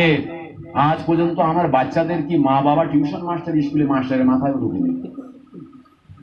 একজন কবি জ্যান্ত মুরগি কেটে তার ঝোল খেয়ে বসে বসে সিগারেট টানছে আর কবিতা লিখছে সিগারেটের জীবনের উপর। চিন্তা করুন, কবি জ্যান্ত মুরগি কেটে খেলো, তার উপরে জীবনী লিখতে পারলো না, সিগারেটের জীবনী লিখছে যার মধ্যে জীবন নেই। কি সিগারেট কিভাবে ধীরে ধীরে চলে ক্ষয় হয়ে যায়, ও কি দর্দ, কি ব্যথা। কি খেয়ে লিখছে? জ্যান্ত মুরগি কেটে ঝোল খেয়ে লিখছে সিগারেটের মর্ম কথা, মর্ম বেদনা, হৃদয় স্পর্শী মর্ম বেদনা কথা। সেগুলোকে আবার রচনাকারে আবার পুরস্কার দেওয়া হচ্ছে। জগদীশচন্দ্র বোস বলেছে গাছের মধ্যে জীবন আছে, তাকে প্রাইজ দেওয়া হচ্ছে। আমাদের কাণ্ডজ্ঞান হইলে আমরা বুঝতে পারছি না, ক্ষুদ্র একটা বীজ মাটির সংস্পর্শে যায়, ধীরে ধীরে অঙ্কুরিত হয়, পাতা ছাড়ে, বড় হয়, ফুল হয়, ফল হয়, আমরা খেয়ে বেঁচে আছি, বুঝতে পারছি না এর মধ্যে জীবন আছে। জগদীশ বাবু বললেন তো বুঝলাম, ও গাছেরও জীবন আছে। আমাদের বুদ্ধিমত্তা, আমরা পণ্ডিত, আমরা জ্ঞানী, তাই তো? মদ খেলে ক্ষতি হয়, মানুষ মদ খেয়ে খেয়ে লিভার ক্যান্সারে মরে যাচ্ছে। গুটকা খেয়েও না, সিগারেটের কভারের উপরে ক্যান্সারের ফটো ছাপাতে কোম্পানির কত টাকা এক্সেস খরচা হচ্ছে। ভারত সরকার প্রতি বছর কোটি কোটি টাকা খরচা করছে খালি আমাদের বোঝানোর জন্য। কিন্তু আমরা শুনছি না। তাহলে আমরা বুদ্ধিমান কারা? আমরা মহামূর্খের দল। আমরা ইন্দ্রিয় তৃপ্তি সাধনে ব্যস্ত হয়ে আছি। তাই সমগ্র বিশ্ব অনভিজ্ঞ। সেই বিশ্বকে ওই যে নিত্য সিদ্ধ কৃষ্ণ প্রেম, যেটাকে অন্য কোনো উপায়ে সাধ্য করা যায় না, তার একটাই মাত্র পদ্ধতি আছে, সমগ্র বিশ্বে এই কাজটাই করছে। তাহলে প্রোডাক্ট ইসকন কেমন প্রোডাক্ট নিয়েছে? এমন একটা প্রোডাক্ট নিয়েছে যে প্রোডাক্টটা প্রত্যেকটা মানুষের প্রয়োজন, এবং যে প্রোডাক্ট যার বিধিনিষেধ, এই যে নববিধা ভক্তি, এটাই হলো ইসকনের প্রোডাক্ট। এই নববিধা ভক্তি যখন মানুষ শুরু করে, তখন তার মধ্যে আনন্দ আসে, দিব্য আনন্দ, দিব্য জ্ঞান হৃদয় প্রকাশিত। প্রেম ভক্তি যাহা হইতে অবিদ্যা বিনাশে যাতে বেদে গায়ে যাহার চরিত। আমাদের আনন্দ এমন আনন্দের মধ্যে নিমজ্জিত করে দেয় কি বাইরে আমেরিকাতে ইসকনের উপরে কেস হয়ে গেল, কে কিছু ইন্ডিয়ান লোক এখানে এসে আমাদের আমেরিকান সোসাইটিদের ইয়ং জেনারেশনদেরকে ব্রেন ওয়াশ করছে। কোর্টের মধ্যে বলা হয়েছে কি আপনারা ব্রেন ওয়াশ করছে? বলছে হ্যাঁ, আমরা ব্রেন ওয়াশই তো করছি, ব্রেন ওয়াশই করছি। আমেরিকান কালচার, আমেরিকান যে কৃষ্টি, তোমাদের যে সোসাইটির যে নিয়ম পদ্ধতি, সেগুলো কি? Work 5 days in a week just like as a dog। সপ্তাহে 5 দিন কুকুরের মতো পরিশ্রম করে অর্থ উপার্জন করো, and enjoy 2 days in a week just like as a hog। আর বাকি 2 দিন শনিবার রবিবার শুয়োরের মতো এনজয় করো। ঠ্যাং তুলে দাও, কার ঘরে তুলছে যেন দেখো না। পরে চলে যাবা চার্চে, গিয়ে বলবা হে ফাদার, ভুল হয়ে গেছে, আমি কাল রাত্রে মদ খেয়ে ভুল করে ফেলেছি, হ্যাঁ না? কনফেস। এরকমই তো চলছে। এগুলো মনোধর্ম, কৈতব ধর্ম, ছল ধর্ম, কপট ধর্ম। প্রভুপাদকে বলা হয়েছিল এই বাঙালির বাংলার ছেলে, জানেন আমেরিকাতে এমন এমন চার্চ আছে যে চার্চগুলো আগে খ্রিস্টানদের পীঠস্থান ছিল, এখন সেই চার্চগুলো কৃষ্ণ মন্দির হয়েছে। সেখানকার ফাদাররা সব বৈষ্ণব সনাতন ধর্মের মূল ধর্মে ফিরে এসেছেন। ইউরোপে যে কি হচ্ছে, ওয়েস্টার্ন কান্ট্রিতে কি হচ্ছে, ইস্টার্ন কান্ট্রিতে কি হচ্ছে, চায়না, জাপানে কি হচ্ছে, আমরা খবর রাখি না বাংলার লোক। পাকিস্তানে কি হচ্ছে, করাচিতে রথযাত্রা হয়েছে, দুবাইতে রথযাত্রা হয়েছে। নরেন্দ্র মোদী স্বয়ং 15 লক্ষ ভগবত গীতা সৌদি আরবে ডিস্ট্রিবিউট করেছেন। ভগবত গীতা, বুঝতে পারছেন সমগ্র বিশ্বে কি হচ্ছে? আমরা অনুভব করতে পারছি না। আজ থেকে কিছুদিন পূর্বে ইসকন গুজরাট এবং বম্বে মিলে প্রায় 4500 স্কুলে ভগবত গীতার শ্লোকের উপর কম্পিটিশন রেখেছিলেন। হ্যাঁ, 450-500 স্কুল নিয়ে 4,500-5,000 স্টুডেন্ট পার্টিসিপেট করেছিলেন। জানেন কে ফার্স্ট হয়েছে? একজন মুসলমানের মেয়ে, 13 বছর বয়স তার। কি যেন নাম? মরিয়াম সিদ্দিকী। খবর রাখেন? আপনারা পড়েছেন কোনদিন ভগবত গীতা? কি করি না, আমাদের প্রয়োজন হয় না, জানি না আমরা। কেন? আমরা জানি ভগবত গীতা পড়ার থেকে ফুটবল খেলা অনেক ভালো, সেটাই শেখানো হয়েছে আমাদের, তাই না? তাহলে ইসকনের ব্যবসা হলো এই সিম্পলি আমরা যেটা জানলাম। তাই বলেছে কলিযুগের ধর্ম হয় নাম সংকীর্তন, কৃষ্ণ শক্তি বিনা নহে তার প্রবর্তন। তাই এই যে হরিনাম সংকীর্তন 32 অক্ষর 16 নাম সমগ্র বিশ্বে যে কিভাবে প্রচার হচ্ছে, বিশ্বের মানুষেরা জাতি ধর্ম নির্বিশেষে কিভাবে যে আকৃষ্ট হয়েছে এই 32 অক্ষর 16 নামের, ইউটিউবের মাধ্যমে আমরা সার্চ করে দেখতে পারেন আপনারা। এবং কেবল তাই নয়, নববৃন্দাবন তৈরি করা হয়েছে। কোথায়? কোথায় সেটা? হ্যাঁ, আমেরিকার কোথায়? কশো বিঘে জমির উপরে, কয়েক হাজার বিঘে জমি, 5,500 বিঘে জমির উপরে বানানো হয়েছে। সেটা কি? নিউ বৃন্দাবন বানানো হয়েছে, তাই না? এবং সেখানে অর্গানিক ফুড, অর্গানিক ভেজিটেবলস ব্যবহার করা হয়, কোনো প্রকারের কেমিক্যাল ইউজ করা হয় না। সেখানে যা কিছু চাষ করা হয় অর্গানিক, মানে জৈব সার দিয়ে, কেমিক্যাল দিয়ে নয়। এবং অনেকগুলো গুরুকুল আছে, টেক্সাস থেকে শুরু করে বিশাল বিশাল গুরুকুল। এবং কেবল তাই নয়, সমগ্র বিশ্বের মধ্যে গোবিন্দাস নামে ইসকনের বৈষ্ণব রেস্টুরেন্ট রয়েছে। এবং কেবল তাই নয়, লক্ষ লক্ষ মানুষকে ইসকন ফ্রিতে, অনাহার ভুখা গরিব মানুষদেরকে ফ্রিতে খাওয়ায়। 11 জনকে না, লক্ষ লক্ষ মানুষকে, ফুড ফর হেলথ, তাই না? জর্জ হ্যারিসন একজন পপ সিঙ্গার, ওয়ার্ল্ড ফেম পপ সিঙ্গার জর্জ হ্যারিসন প্রভুপাদের শিষ্য ছিলেন। উনি যখন শরীর ত্যাগ করেছিলেন, ওনার সমস্ত ধন সম্পত্তির 80% ইসকনকে দিয়ে গেছিলেন আর বলে গেছিলেন কি এই ফুড ফর হেলথ চালিয়ে যাবেন। যতদিন ইসকন আছে ফুড ফর হেলথ আছে। আর 20% ওনার বেটি জাহ্নবী হ্যারিসনকে দিয়েছিলেন। জাহ্নবী হ্যারিসনও প্রচার করছে। ইউটিউবে সার্চ করবেন হরে কৃষ্ণ মহামন্ত্র বাই জাহ্নবী হ্যারিসন, দেখবেন কি করছেন। ইয়ং মেয়ে, একজন আমেরিকান, তাই না? ফোর্ড কোম্পানির মালিক, যিনি ওয়ার্ল্ডের 3rd richest person, Albert Ford. দীক্ষিত নাম অম্বরীশ দাস। আজ এই যে ইসকনের মন্দিরটা ওয়ার্ল্ডের হেরিটেজ সেন্টার হয়েছে দিদির কোলাবোরেশনে, যেটা উদ্ঘাটন করবে দুটো দেশের প্রেসিডেন্ট এসে 2022-এ, ওর যা টোটাল কস্টিং তার 80% অ্যালবার্ট ফোর্ড দিয়েছে। ফোর্ড কোম্পানির একজন পার্টনার, তাই না? এত এত টাকা, কোটি কোটি টাকা, 1200 কোটি টাকা ডোনেশন করেছেন। কত কোটি? 1200 কোটি, তাই না? কিন্তু আমরা কি করছি? ইসকনকে বদনাম করছি। ও খ্রিস্টানদের মঠ, সাহেবদের মঠ, ও আবার ভারতবর্ষকে কবজা করবে, এখান থেকে টাকা বিদেশে পাঠাচ্ছে, এইসব ইত্যাদি ইত্যাদি আমরা এইভাবে করছি, দূষিত করছি। দশবিধ নাম অপরাধের প্রথম অপরাধ, যেসব মহাভাগবতেরা ভগবানের নাম গুণগান প্রচার করার উদ্দেশ্যে নিজের জীবনকে সমর্পিত করে দিয়েছে ভক্তি সুখ ভোগকে বাঁ পায়ে লাথি মেরে তাদের সমালোচনা করা, নিন্দা করা দশবিধ অপরাধের প্রথম অপরাধ, তাই না? আমাদের সহযোগিতা করা উচিত। অনেক অনেক বৈষ্ণবরা আছে, ইসকনে ঢোকেন না, বাড়ির ছেলেরা তোরা যা, আমি এখানে বসে, তোরা যা ঘুরিয়া, তাই না? ইসকন সমগ্র বিশ্বে কি করছে তার প্রয়োজন আছে জানার। চৈতন্য তো পড়লে বোঝা যায় ইসকন কি। আমরা সেই ইসকনেরই ছোট ছোট ক্ষুদ্র ক্ষুদ্র অ্যাক্টিভ মেম্বার্স। আমাদের কাজ হলো একটা, যাকে দেখো তাকে করো কৃষ্ণ উপদেশ। আর এই যে আমরা বসেছি, এটা নামহট্ট। এই নামহট্ট শুরু করেছিলেন কে? স্টার্টিং কে করেছিলেন? স্বয়ং নিত্যানন্দ প্রভু। আমরা সেই কাজটাকে আগে বাড়াচ্ছি, আর কিচ্ছু নয়। এই নামহট্টের অনুষ্ঠান, এই ব্যবস্থাটা ইসকনের নিজস্ব জিনিস নয়, এটা পরম্পরাগত রূপে চলে আসছে, যেটা চৈতন্য মহাপ্রভু নিত্যানন্দ প্রভু থেকে শুরু করেছিলেন, তাই তো নাকি? নদিয়া গোদ্রুমে নিত্যানন্দ মহাজন পাতি আছে নামহট্ট, তাই না? ঠিক। তাহলে মোটামুটি বুঝলাম রাধারানীর বিশেষ দিবস গেল, রাধা অষ্টমী গেল। যারা যারা রাধা, কারা কারা রাধা অষ্টমী করেছেন হাত তুলুন তো। কটা পর্যন্ত চলতে পারে? ম্যাক্সিমাম 9টা, 8টা 20 হয়েছে, 9টা, এই কজন লোক বাস। বাকি কি অষ্টমী করেছেন ওদিন? পান্তা ভাত, কচু শাক, নারকেল ভাজা, তাই তো নাকি? রাধা অষ্টমী আমাদের সৌভাগ্যের দিন, সৌভাগ্যের দরজা খোলার দিন। যারা বিধিপূর্বক পালন করেছেন তারা প্রকৃতপক্ষে সৌভাগ্যবান, যারা পারেননি আগামী বছরে অবশ্যই করবেন। পৃথিবীতে একাদশী করলে কোনো ব্রত ইত্যাদি করার প্রয়োজন হয় না। সোমবার, মঙ্গলবার, বৃহস্পতিবার, অমাবস্যা, পূর্ণিমা, নো প্রয়োজন।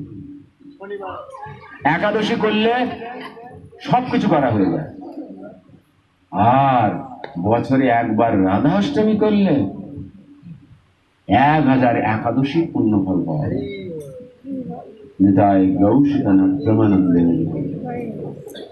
ভগবান ভক্তি ক্রিয়ার মধ্যে এমন ভাবে সিকোয়েন্স ওয়াইজ সাজিয়ে রেখেছে, আমি যদি একবার প্রবেশ করি আর সেইগুলো যদি আমি ঠিকভাবে করতে পারি, ভগবান সর্ব আকর্ষক। কৃষ্ণ শব্দের অর্থ কি?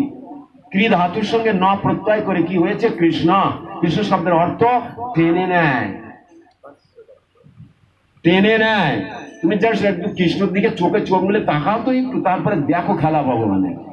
কিন্তু আমরা এমনিতে কৃষ্ণ কৃষ্ণ করি না, আর মন্দিরকে চক বন্ধ করে বলি ভগবান ভগবান, আমার সমস্যাটা গাড়ি নেবো বলছে অনেকদিন ধরে, টাকা পয়সা হচ্ছে, ওটা ব্যবস্থা করে দিও, এরকম করে দেওয়া চলে যায়। বাড়িতে এমনিতে দেখেন, আর মন্দিরে গেছে চোখ বন্ধ করে প্রার্থনা করতে যাও, আমার যাও। অর্থাৎ সাধারণ মানুষের একটাই জিনিস বোঝে, ধর্ম খালি চাওয়া পাওয়ার জন্য, বাস। তাই যে দিতে পারবে আমার চাওয়া পাওয়া, সেই হলো আমার প্রিয়। তাই মানুষ এখন কচু হয়ে যাচ্ছে লোকনাথের কাছে। লোকনাথ বলেছে, জনে বনে রং বলে, যেখানে তুমি আমার ডাকবো আমি সেখানে এসে যাবো। সমগ্র ধর্মবৃদ্ধ লোকনাথ এটা বলেছিল বলে আমার মনে হয় না, চেলারা বলা শুরু করেছে প্রচার করার জন্য। লোকনাথ একজন সিদ্ধি ব্যক্তি ছিলেন। সিদ্ধ ব্যক্তি এরকম কথা বলতে পারে না, কারণ এরকম বলা মানে অহংকার। কে লোকনাথ? হু আর ইউ? তুমি কি করে করতে পারো? ভগবানের অস্তিত্বকে নাকার করে তুমি ভগবান নাকি? এটা ভগবান সিদ্ধিকামী। সিদ্ধি শরীরে হয়, শরীর ত্যাগ করার পরে সিদ্ধি কাজ করে না, তাই না? আমি একজন মেডিকেল সায়েন্স নিয়ে পড়েছি, খুব বড় ডাক্তার, শরীর ত্যাগ করার পর ডাক্তার ঘুষ। মরার আগে জিজ্ঞাসা করো, দাদা আমার পেটে ব্যথা আছে, কি বলুন? বলে মাথা কাজ করতেন না। জ্যান্ত থাকতে বলে মাথা কাজ করতেন না, মরার পরে কি? সিদ্ধির স্টেজ কি? শরীর। অনুভবের স্টেজ আছে, রিয়ালাইজেশনের স্টেজ আছে, অন্নময়, প্রাণময়, জ্ঞানময়, বিজ্ঞানময়, অবশেষে আনন্দময়। আর আমরা কি করছি? আনন্দময় অভ্যাস, আনন্দ প্রাপ্ত করার অভ্যাস করছি। অনেক কিছু আছে, একটা ভাগবত কথা সবকিছু সম্ভব নয়। ভগবানের কথা না, লক্ষ লক্ষ বার ভাগবত কথা শ্রবণ করেও ভাগবত কথা শেষ করা যায় না। তাই রাধা অষ্টমী হলো বিশেষ। বিশ্বে ভগবান শ্রীকৃষ্ণ এবং রাধা রানীকে যদি আমরা সেবা করতে পারি, পৃথিবীতে আর কারোর সেবা করা বাকি থাকে না। উমা, রমা, সত্যা, রুক্মিণী, এরা কারা? এরা সব রাধা রানীর ছায়া। Radha is the power. এরা কাদের দ্বারা এম্পাওয়ার্ড হয়েছে? বাই রাধা রানী। রাধা রানী কোথা থেকে এসেছেন? ভগবানের বাঙ্গ থেকে, হৃদয় থেকে উত্থিত হয়েছে। ওনার মহাভাবের অধিষ্ঠাত্রী দেবী আল্লাহ দেবী শক্তি শ্রেষ্ঠ রাধা রানী, রাধা ঠাকুরানী। ব্রহ্মা, শিব, নারদ এদের ক্ষমতা নেই রাধা রানীর মূর্তিকে, রাধা রানীর আলক্ষ্যকে পুজো করার। রাধা রানীর পদরেণুকে পুজো করে ব্রহ্মা, শিব এবং নারদ। কেন? এই তিনজনের ব্যাড রিপোর্ট আছে, এরা কামি। এই ব্রহ্মাণ্ডের মধ্যে যারা আছে সবাই জন্ম মৃত্যু জরা ব্যাধির মধ্যে আকৃষ্ট। ব্রহ্মারও মৃত্যু হয়। ব্রহ্মাও 84 লক্ষের মধ্যে 4 লক্ষের মধ্যে পড়ে ব্রহ্মা। আপনিও হতে পারেন ব্রহ্মা। ব্রহ্ম হওয়াটা বড় বিষয় না, ইন্দ্র হওয়াটা বড় বিষয় না, এগুলো পদ। ব্রহ্মা একটা পদ, ইন্দ্র একটা পদ, যেমন প্রধানমন্ত্রী একটা পদ, কোনো ব্যক্তি নয়। ব্যক্তিকে নরেন্দ্র মোদী, কিন্তু পদ কোথায় আছে? প্রধানমন্ত্রী। প্রধানমন্ত্রী জাস্ট একটা পদ, তাই না? তাই আমাকে কাকে পুজো করতে হবে? রাধা কৃষ্ণ, প্রাণময় যুগল কিশোর। এই ছাড়া গতি নাই মর, তাই না? মনুষ্য জন্ম পাইয়া রাধা কৃষ্ণ না বুঝিয়া, জানিয়া শুনিয়া বিষ খাইল। ওই যে যুগল রাধা এবং কৃষ্ণ, ওই ছাড়া অন্য কোনো গতি নাই নাই নাই। চিন্তা করুন, শিব, ব্রহ্মা, নারদ এনারা কি করেন? রাধারানীর পায়ের ধুলো, পদরেণুকে পুজো করেন। তাহলে বুঝতে পারছেন কি পদ হলেন রাধারানী। রাধারানী কোথায় অবস্থান করেন? সেই রাধারানীকে যদি আমরা সেবা করতে পারি, তাহলে ব্রহ্মাণ্ডের মধ্যে কোনো দেবী শক্তিকে পুজো করা বাকি থাকে না, তারা আরো উৎসাহিত। রাধা দাসী যদি হয়ে অভিমান, শীঘ্রই মিলহি গোকুলোকান। রাধা রানীর দাসীরা, অষ্টসখীরা এবং মঞ্জরী গণেরাও যদি প্রসন্ন হয়ে যায় আপনার প্রতি, তাহলে ওই যে গোকুলের কানা, নন্দনন্দন, যশোদা নন্দন কেমন ভাবে মিলিয়ে দেবে আপনার সঙ্গে, চুটকির মধ্যে আপনি অনুভব করতে পারবেন না।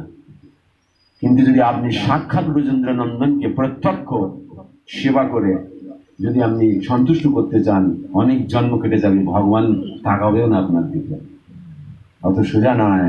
ও ত্রিভঙ্গ মুরারি, ও বাঁকা ছোড়া, কালো ছোড়া, ননি ছোড়া, তাই না? ওনাকে বশে করা অত সোজা নয়। হ্যাঁ, বালগোপাল রূপে পুজো করে ওনাকে বশে করা যায়, তাই না? উনি কিভাবে বশে হন? ভক্তির মাধ্যমে ওনাকে বশে করা যায়। ভক্তের দাস উনি, তাই তো? ভক্তের উনি দাস, তাই রাধারানী বিশেষ। কে বলেছে এ কথা? কোথা থেকে জানবো আমরা কার পূজা করা উচিত, কার আরাধনা করা উচিত? আমার সারাটা জীবন, আজ আমার বয়স 80, 79, 85, আমার সারাটা জীবন কালী মন্দিরে, শিব মন্দিরে গেছে, কিন্তু ওই পূজারী আমাকে কোনোদিন এ কথা বলতে পারেনি। অথচ এটা শাস্ত্র কথা, স্বয়ং শিব মা পার্বতীকে বলছেন। মা পার্বতীকে, উনি হলেন এই ব্রহ্মাণ্ডের অধিষ্ঠাত্রী দেবী, আমাদের সবার জননী, জগৎ জননী, জগৎ জননী উমা দেবী পার্বতী কি জয়। বৈষ্ণব মুকুটমণি হলেন শিবস্যম্ভ ভোলেনাথ। কে উনি? বৈষ্ণব মুকুটমণি, বৈষ্ণব শিরোমণি, বৈষ্ণবানম যথা শম্ভু। শিবরাত্রিতে কি করি আমরা বৈষ্ণবের সঙ্গে? গাঁজা, ধুতুরো। কোন জায়গায় যাচ্ছিলাম একবার, দেখি সে পার্কের মাঝখানে শিব ঠাকুর বানিয়ে দিয়েছে, কানে কলকে দিয়েছে। কলির কুলাঙ্গারদের অবস্থা দেখুন, কি অবস্থা! জানে না কে শিব ঠাকুর। আমরা তো এখনো বৈষ্ণব হতে পারিনি। আমার বাড়ি গিয়ে আপনি যদি লম্বা সিগারেট বের করে আমাকে বলেন প্রভু ধরান, সেটা আমার সম্মান করা হবে না অপমান করা হবে? তাহলে আমরা ভগবানের মন্দির, শিব মন্দির মানে কি? ভগবানের বাড়ি, শিবের বাড়ি। শিবের বাড়ি গিয়ে সেখানে গিয়ে দিয়ে আসতে, এই নাও গাঁজা, নাও কলকে, নাও আর এই নাও, আর শোনো আমার বদ দিও, মেয়েটার বিয়ে হচ্ছে না, ও যেন তাড়াতাড়ি হয়ে যায়। বৈষ্ণবরা কত করুণ হয়, কত পরম হয়, কত দয়ালু হয়, তবুও আপনার মনোকামনা পূর্ণ করছে। চিন্তা করুন, আমাদের সঙ্গে করলি, আমাদের সঙ্গে করলি লাঠি সাটাকে তৈরি হয়ে যাও, দে মার, দে ঠ্যাঙান, তাই না? বেরিয়ে সোজা করে দেবো আমরা। কিন্তু বৈষ্ণবরা কেমন হয়? সেই বৈষ্ণব ঘরণী হলেন উমা, তাই না? উমা সেই বৈষ্ণব ঘরণী। তা উনি জগতের বিভ্রান্ত করো মানুষদেরকে কল্যাণ করার, বিশেষ করে মানুষদের কল্যাণ করার জন্য শিব শম্ভুর কাছে প্রার্থনা করেছিলেন, হে বৈষ্ণব শিরোমণি, বৈষ্ণব মুকুটমণি, তুমি তো দ্বাদশ মহাজনের মধ্যে একজন মহাজন, তুমি তো ভগবানের প্রিয়জন, ভগবানের পরিকর পার্ষদ নিজজন। হে প্রিয় স্বামী, বলো না, বলো না, বিভ্রান্তকারী দিকে দিকে যারা ঘুরে বেড়াচ্ছে, এই সব দুঃখী, এই সব কষ্ট ভোগের অত নিরত যারা অশান্ত চিত্ত, তাদেরকে সুখ সংবিধান করার জন্য কোনো একটা বিশেষ পদ, কোনো একটা বিশেষ উপায় বলো না। এমন একটা বিশেষ উপায় বলো যেটা যেন পরম হয়, যেটা যেন সর্বশ্রেষ্ঠ হয়। সেই পথকে অবলম্বন করলে মানুষকে যেন আর কোনো দিকে যেতে না হয়। সেই পথকে অবলম্বন করে মানুষ যেন সুখ, শান্তি, সমৃদ্ধি, প্রেম, ভালোবাসা, স্নেহ, প্রীতি পেতে পারে। বলো না, বলো না স্বামী। শিবস্যম্ভ ভোলেনাথ এত প্রসন্ন হলেন পার্বতীর এই বিশেষ প্রকারের আবেদন শুনে, বলেন বাহ বাহ, এতদিন তুমি তো খুশি ছিলে, ন্যাংটা মায়ের ন্যাংটা ছেলে, চাই না মা রাজা হতে, তাই না?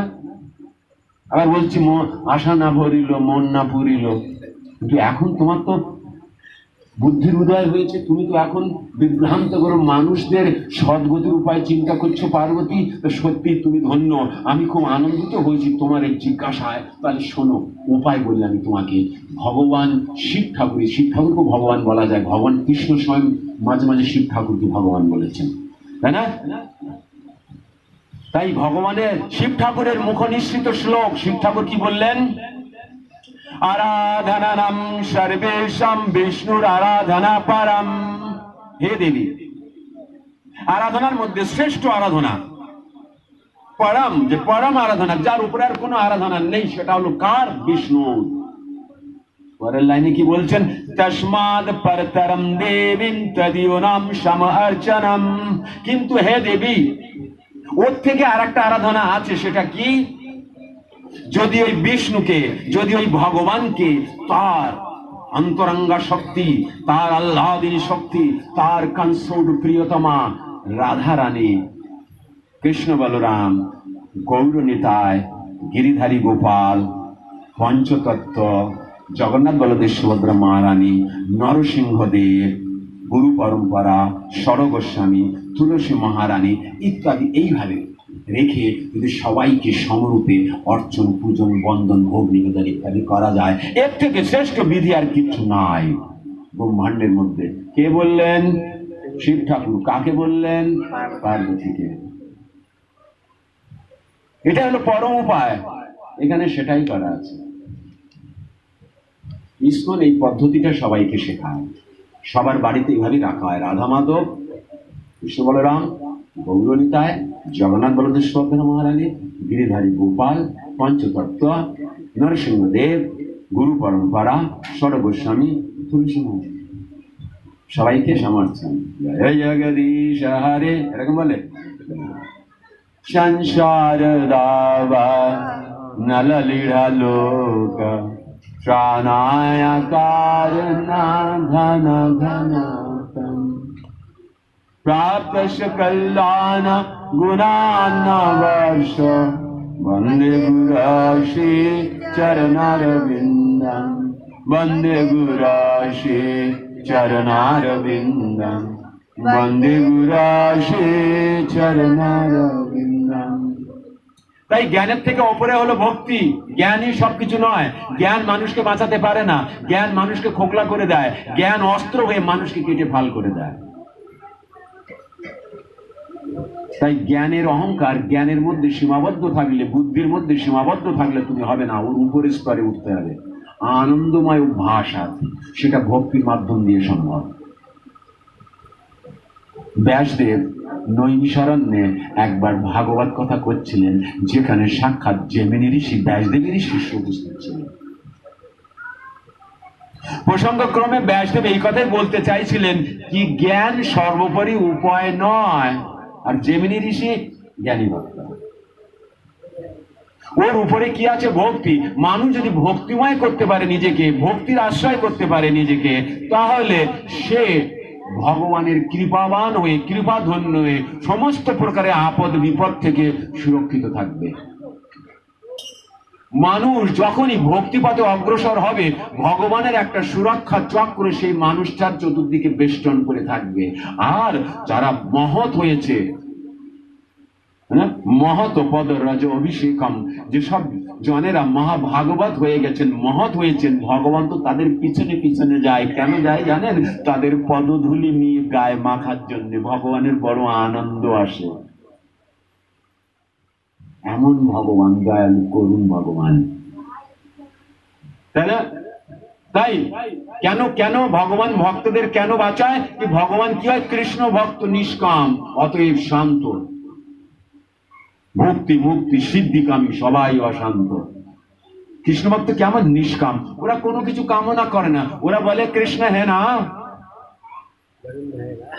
বকাসুর হা করে আছে, সবাই বলছে চল চল যাই, খেলা করে। একদিন বলছে না না যাস না, কালকে জানিস না কি হয়েছে। আরে বলছে চল না, কৃষ্ণ হ্যাঁ না, কাহে তো ডরতা হ্যায়, কৃষ্ণ বাঁচিয়ে নেবে, চল লেটস গো। কৃষ্ণ হ্যাঁ না, এরকম রাখতে হবে বিশ্বাস, এরকম করতে হবে ভরসা, হ্যাঁ না।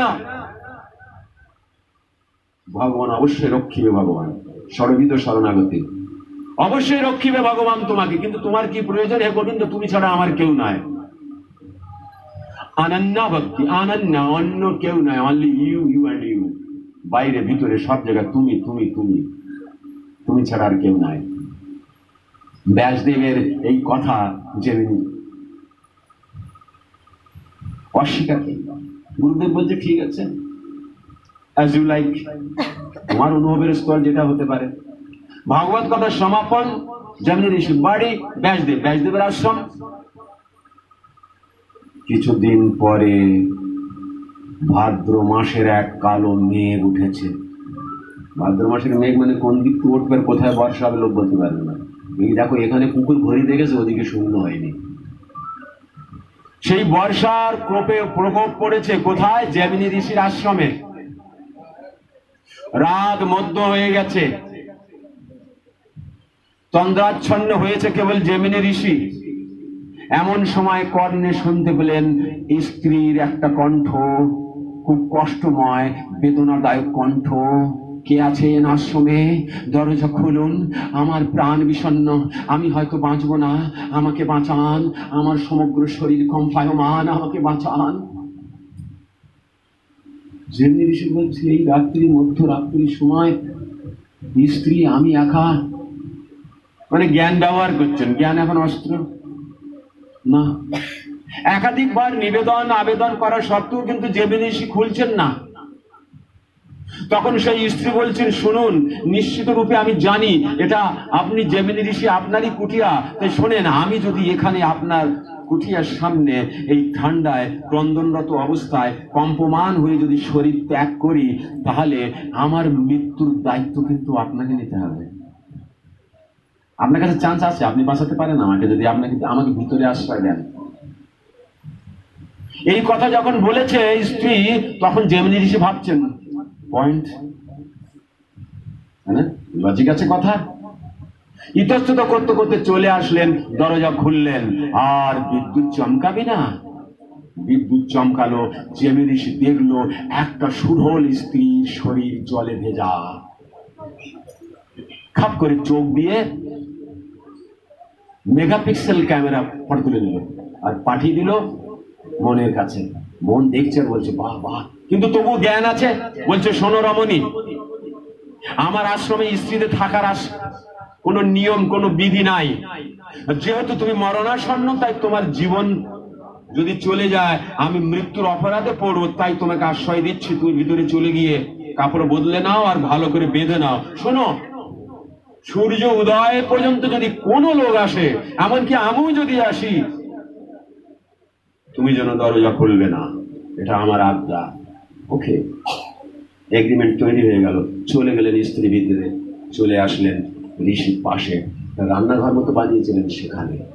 কিন্তু ওই যে 3 মেগাপিক্সেল ক্যামেরায় যে ফটো তুলেছে চিত্ত মনে, ওই মনে ফটো বারবার দেখাচ্ছে, এই দেখ, এই দেখ, আর ওই সমগ্র শরীর ভেঙে আসছে।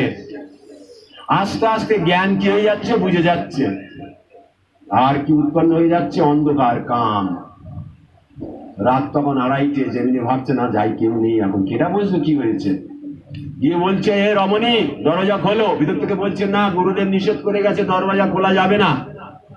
তখন বলছে, আরে আমি এই কুঠিয়ার মালিক, সাক্ষাৎ জেমিনি ঋষি। বলছে, খোলো। বলছে, গুরুদেব বলে গেছিল, ওকে জেমিনি ঋষি বললেও খুলবা না।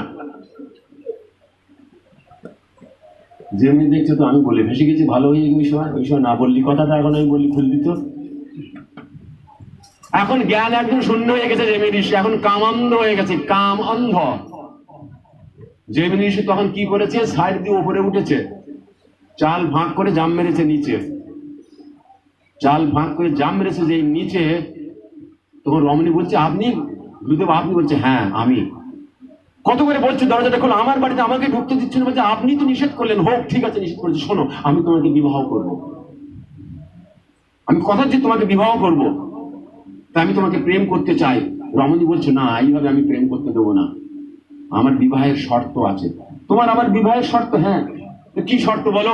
আমার বিবাহের শর্ত হলো এই, আমি সেই ছেলেকে বিয়ে করব, সেই পুরুষকে বিয়ে করব, যে পুরুষ আমাকে কাঁধে করে নিয়ে 7 বার এই ঘরের মধ্যে প্রদক্ষিণা করবে। যে ঋষি বলছে, 7 বার? আমি 107 বার করো তুই, ওটা আমি, ওরা হচ্ছে ওটো পিটি। জ্ঞান ফস হয়ে গেছে, জ্ঞান এখন নেই, কামান্ধ হয়ে গেছে। জেমিনি ঋষি সেজে গেছে ঘোড়া, উঠে গেছে রমণী কাঁধে, পাক দিচ্ছে আর মনে আনন্দ। এই 1 হয়েছে, 2 হয়েছে, 3 হয়েছে, আর 7 হলে আমি আলিঙ্গন করতে পারবো। 7 করে দিয়েছে, আলিঙ্গন করবে, চোখ বন্ধ করে হঠাৎ দেখে মাঝখানে লম্বা লম্বা দাড়ি। বলে, কি?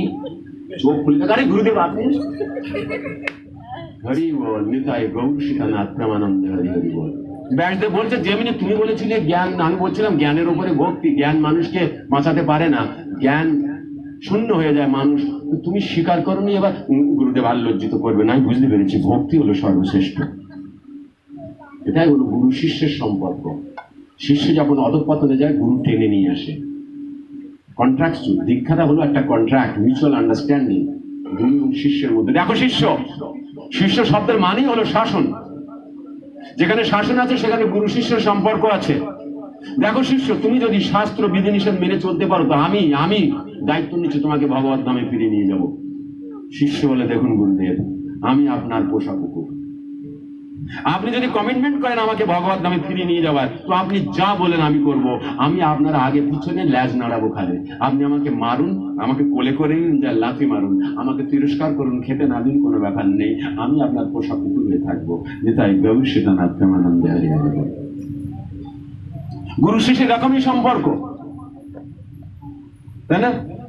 অবিদ্যা বিনাশে যাতে, প্রেম ভক্তি যাহা হইতে অবিদ্যা বিনাশে যাতে, বেদে গায়ে যাহার চরিত। গুরু ধারণ করার পর আমার হৃদয় কি হয়ে যাবে? অবিদ্যা শূন্য হয়ে যাবে। কাম, ক্রোধ, লোভ, মোহ, মদ, মাৎসর্য থাকবে না। যদি কোনো ক্রমে ঘটনাক্রমে স্থানকাল পরিস্থিতিতেও যদি কোনো জায়গায় কোনো শিষ্য ফেসে যায় বা কোনো ভক্ত ফেসে যায়, ভগবান সেখান থেকে তাকে নিশ্চিত রূপে এমন ভাবে বের করে নিয়ে আসবে, সে নিজেই জানবে না। কেন? হরিদাস ঠাকুরকে কলঙ্কিত করার জন্য যায়নি, লক্ষ্য হীরা যায়নি, পেরেছিল? পেরেছিল কি? লক্ষ্য ধরে গিয়ে বসেছে, আঁচল খুলে দিয়েছে। মায়েরা অপরকে আকর্ষিত করার জন্য মায়েদের অনেক কিছু ব্যবস্থা আছে, উনি কি করেছেন? খুলে দিয়েছে আঁচল।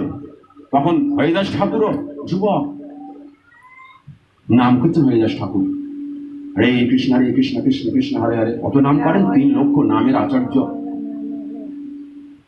নামের আচার্য। তানাকে কলঙ্কিত করার জন্য পাঠানো হয়েছে। কার সাহায্য নেওয়া হয়েছে? লক্ষ্য হীরা। তার মানে লক্ষ লক্ষ হীরার মধ্যে যে শ্রেষ্ঠ হীরা হয় এমন একজন, যে সবার হাতের খেলনা নয়, যে বিশেষ বিশেষ ব্যক্তিরা যাকে ভোগ করতে পারে এমন একজন বিশেষ রমণী, যার প্রফেশন হলো বেশ্যাগিরি। সে স্বয়ং গেছে হরিদাসকে কলঙ্কিত করার জন্য। কিন্তু কলিযুগের পাবন নাম হরে কৃষ্ণ মহামন্ত্রে এত পাওয়ার। হরিদাস ঠাকুর কি বলছেন? বললেন কানে গিয়ে, তুমি এত নবযুবক আর আমিও যুবতী, তাই আমি চাই যে আমাদের মিলন হোক। হরিদাস বলছি, হ্যাঁ হ্যাঁ হবে হবে, বসো বসো বসো।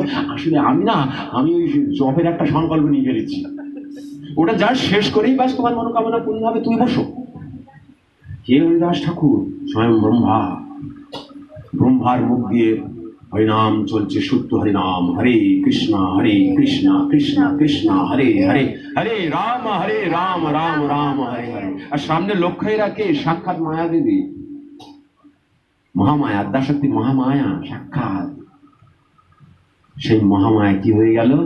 হরিনামের বশীভূত হয়ে গেল। সেদিন রাত্রিতে হলো না। তবে আজকের আসুন, আমি কথা দিচ্ছি, আজকের আপনার মনোকামনা পূর্ণ করবো। সেদিনও এসেছে, সেদিনও ক্ষমা মাগলেন, কি পারলাম না, কোনো ব্যাপার নেই, আপনি কালকে আসুন না, অবশ্যই, আমি কথা দিচ্ছি।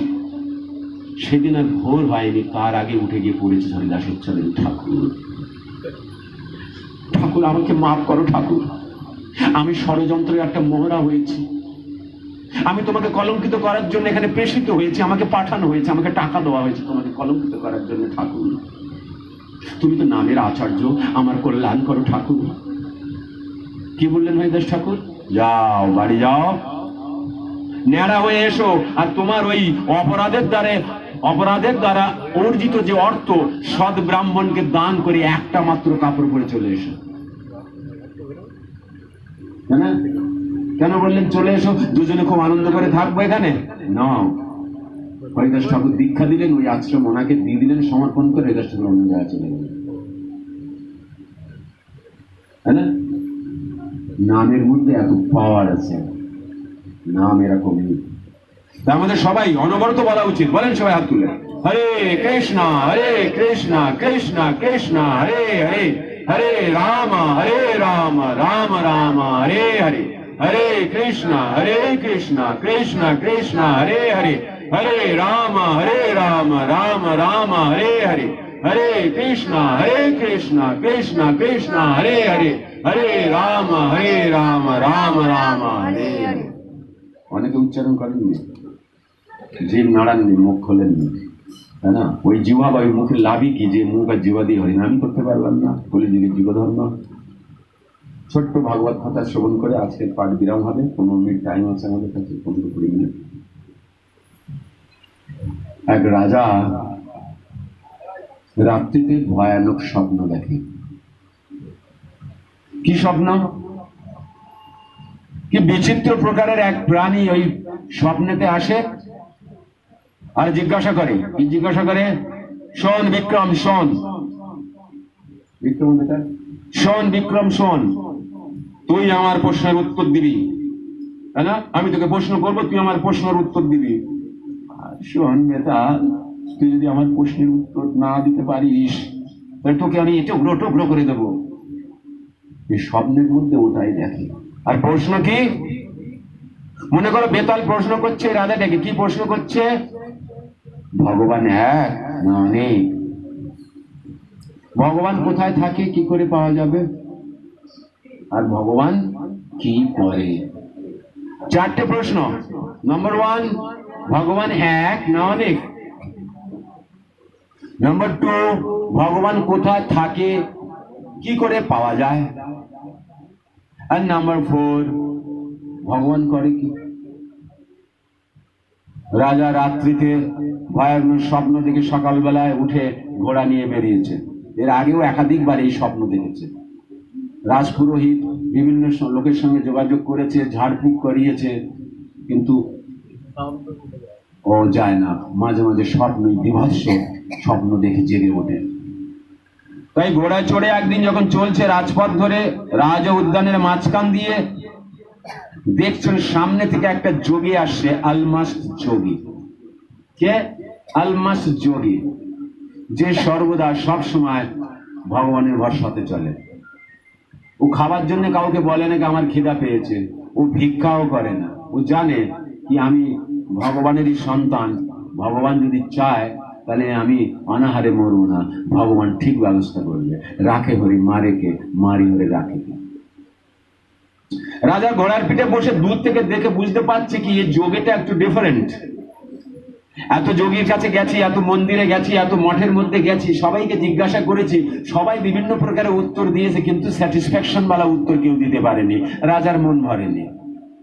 তাই ওই যোগীটাকে দেখে মনে হচ্ছে হ্যাঁ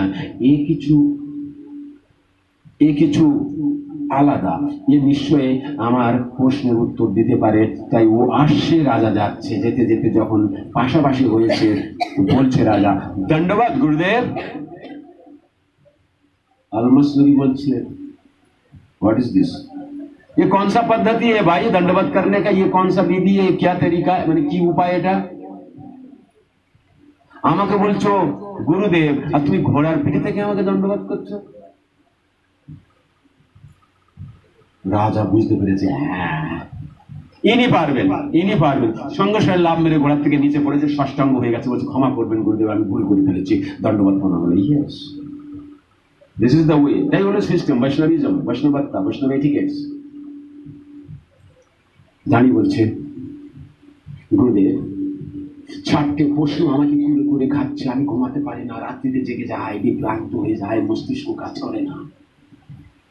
তো আমার মনে হচ্ছে আপনি দিতে পারবেন আমার প্রশ্নের উত্তর, তাহলে আপনি কি পারবেন?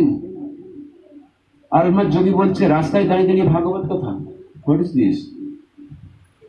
কি চাও তুমি? তোমার প্রশ্নের উত্তর একা জানবে না, তুমি চাও তোমার রাজ্যের আরো লোক জানুক, হাজার হাজার লোক জানুক, সবাই জানুক। তাহলে যাও রাজ দরবারে ভাগবত কথার ব্যবস্থা করো, প্রসাদের ব্যবস্থা করো, সেখানে ভোগ লাগবে, মহাপ্রসাদ হবে, সবাই মিলে খাবে, সেখানে নৃত্য হবে, গীত হবে, বাদ্য হবে, ভাগবত কথা হবে, আনন্দ হবে, সেখানে প্রশ্ন উত্তর আসলে হবে। আমি এখানে এই পাঠিয়ে থাকছি, এই বিশেষ উদ্যানে বসবাস করছি, যাও। রাজা বললো হ্যাঁ। রাজা মন্ত্রীদের সঙ্গে পরামর্শ করে একটা দিন নির্ধারিত করলো। উদ্যানে বাটিকাতে এসে বলে দিলেন আলমাস যোগীকে অমুক দিন নির্ধারিত হয়েছে, ঠিক আছে চলে যাও, আমি ঠিক সময় এসে যাবো, যাও। আলমাস যোগী ওই উদ্যানের একটা মালিকে একদিন বলে,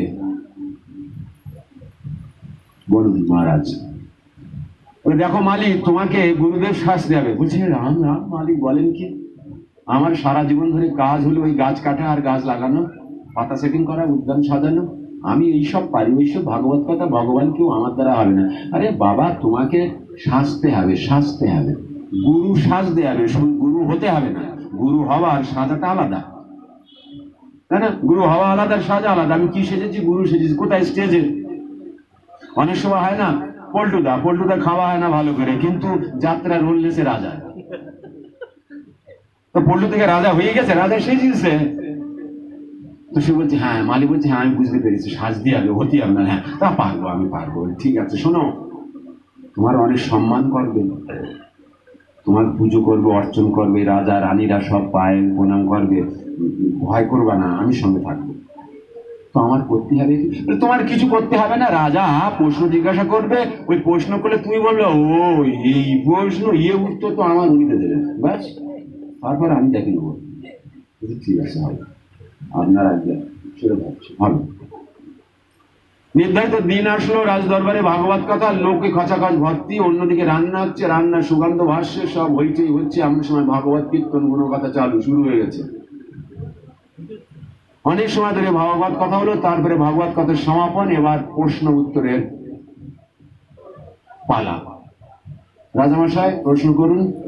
বসে আছে উনি, সে মালি গুরু হয়ে বসে রয়েছে সিংহাসনের উপর, পুজো অর্চন সব হয়ে গেছে, দীপ প্রদীপ দেখানো হয়ে গেছে। রাজা বলছে, আমার প্রথম প্রশ্ন হলো এই, কি ভগবান এক না অনেক? মালিরূপী মহারাজ বলছে, ও এই প্রশ্ন করার জন্য এত ব্যবস্থা, এত আয়োজন, এত ভাগবত কথা, তো আমার উনি দেবে, বলুন তো, বলে দেন তো উত্তরটা। মালিরূপী আসল শিষ্য, চেলারূপী যে আসল মহারাজ, তিনি বলছেন, মহারাজ অনেক সময় ধরে ভাগবত কথা হলো, কীর্তন, নৃত্য, গীত ইত্যাদি হলো, আর আপনি প্রশ্ন করছেন ওনাকে, উনি বললেন আমি প্রশ্নের উত্তর দিয়ে দেবো। তো প্রশ্নের উত্তর তো আমি দেবো, কিন্তু আমি না খুব গরিব। আমি শুনেছি রাজাদের গৃহে মণিমাণিক্য, সোনা রূপা ইত্যাদির অভাব হয় না, খজানা ভরা থাকে। তো আমি না সত্যিকারের মণিমাণিক্য কোনোদিন দেখিনি, যদি আমাকে একটু দেখাতেন। আপনার প্রশ্নের উত্তর দেবো, কিন্তু যদি মণিমাণিক্য কিছু একটু আমাকে দেখাতেন। কে আছো? মণিমাণিক্য নিয়ে এসো। 2 মিনিটের মধ্যে থালি ভর্তি করে এনেছে। বলছে, রাজামশাই আপনার কাছে রাখো। বলছে, আপনি কিছু মণি গুনুন তো, আর আমি বলছি আপনাকে কি করতে হবে। তো রাজা কি করেছে, একটা মুক্ত তুলেছে, মণি তুলেছে হাতে, তুলে বলছে এক। কি করবো বলে, রেখে দেন। রেখে দিয়েছে। আবার তুলুন, তুলেছে। 2। কি বলছেন রাজা সাহেব? 2। মিথ্যে কথা কেন বলছেন আপনি? রাজা হয়ে মিথ্যে কথা কেন বলছেন এত লক্ষ লক্ষ লোকের সামনে, হাজার হাজার লোকের সামনে? আপনার হাতে কটা আছে? একটা তো। 2 বলছেন কেন? 1 বলুন। বলছেন এক, ওটা তো, হ্যাঁ ওটা 1, তো এটাকে 2 বলছেন কেন আপনি? আপনার হাতে কটা আছে? একটা, তাহলে 2 বলছেন কেন? মিথ্যে কথা কেন বলছেন আপনি? মিথ্যে কথা কেন বলছেন আপনি? রাজা বুঝতে পারছেন না, রাজা একটু ডিস্টার্ব হয়ে গেছে। রাজা ডিস্টার্ব হয়ে গেছে, রাজা বুঝতে পারছে না। বলে এটা 2। বলে এটা 2 তখন হবে না যখন ওটাকে 1, ওটাকে বেশ নেবেন আপনি। ওর সঙ্গে যখন একে সম্পর্কিত করবেন, রিলেশন করবেন, তখনই হবে 2। এর সঙ্গে যখন ওটা সম্পর্কিত হবে, তখন হবে 3, এইভাবে। কিন্তু আপনি তো ওটা রেখে দিতে বলেছি আপনাকে, আবার একটা তুলতে বলেছি। কিছু বুঝতে পারলেন? বলে হ্যাঁ। কি বুঝতে পারলেন আপনি বলুন। দেখে বুঝতে পেরেছি, ভগবান এক এবং অনেক। ভগবান এক এবং অনেক, তার মানে অনাদির আদি গোবিন্দ সর্বকারণের কারণ। যখন কেউ ছিলেন তখন কেনা ছিল? অনাদির আদি গোবিন্দ, তাই না? আর আমরা সবাই ভগবানের অংশ। তাহলে ভগবান এক এবং অনেক। ভগবান নিজেকে বিস্তার করেছে বলরামকে, ভগবানের বিস্তার, ফার্স্ট এক্সপানশন। সর্বপ্রথম ভগবান বিস্তার করেছে কিভাবে? নিজেকে বলরাম রূপে, তাই না? এইভাবে তো ধীরে ধীরে বিস্তার করেছে সবাইকে। ভগবানের 2টো অংশ, স্বাংশ আর ভিন্নাংশ, বিভিন্নাংশ। আমরা ভগবানের বিভিন্নাংশ, আর ভগবানের স্বাংশ আছে, তাই না?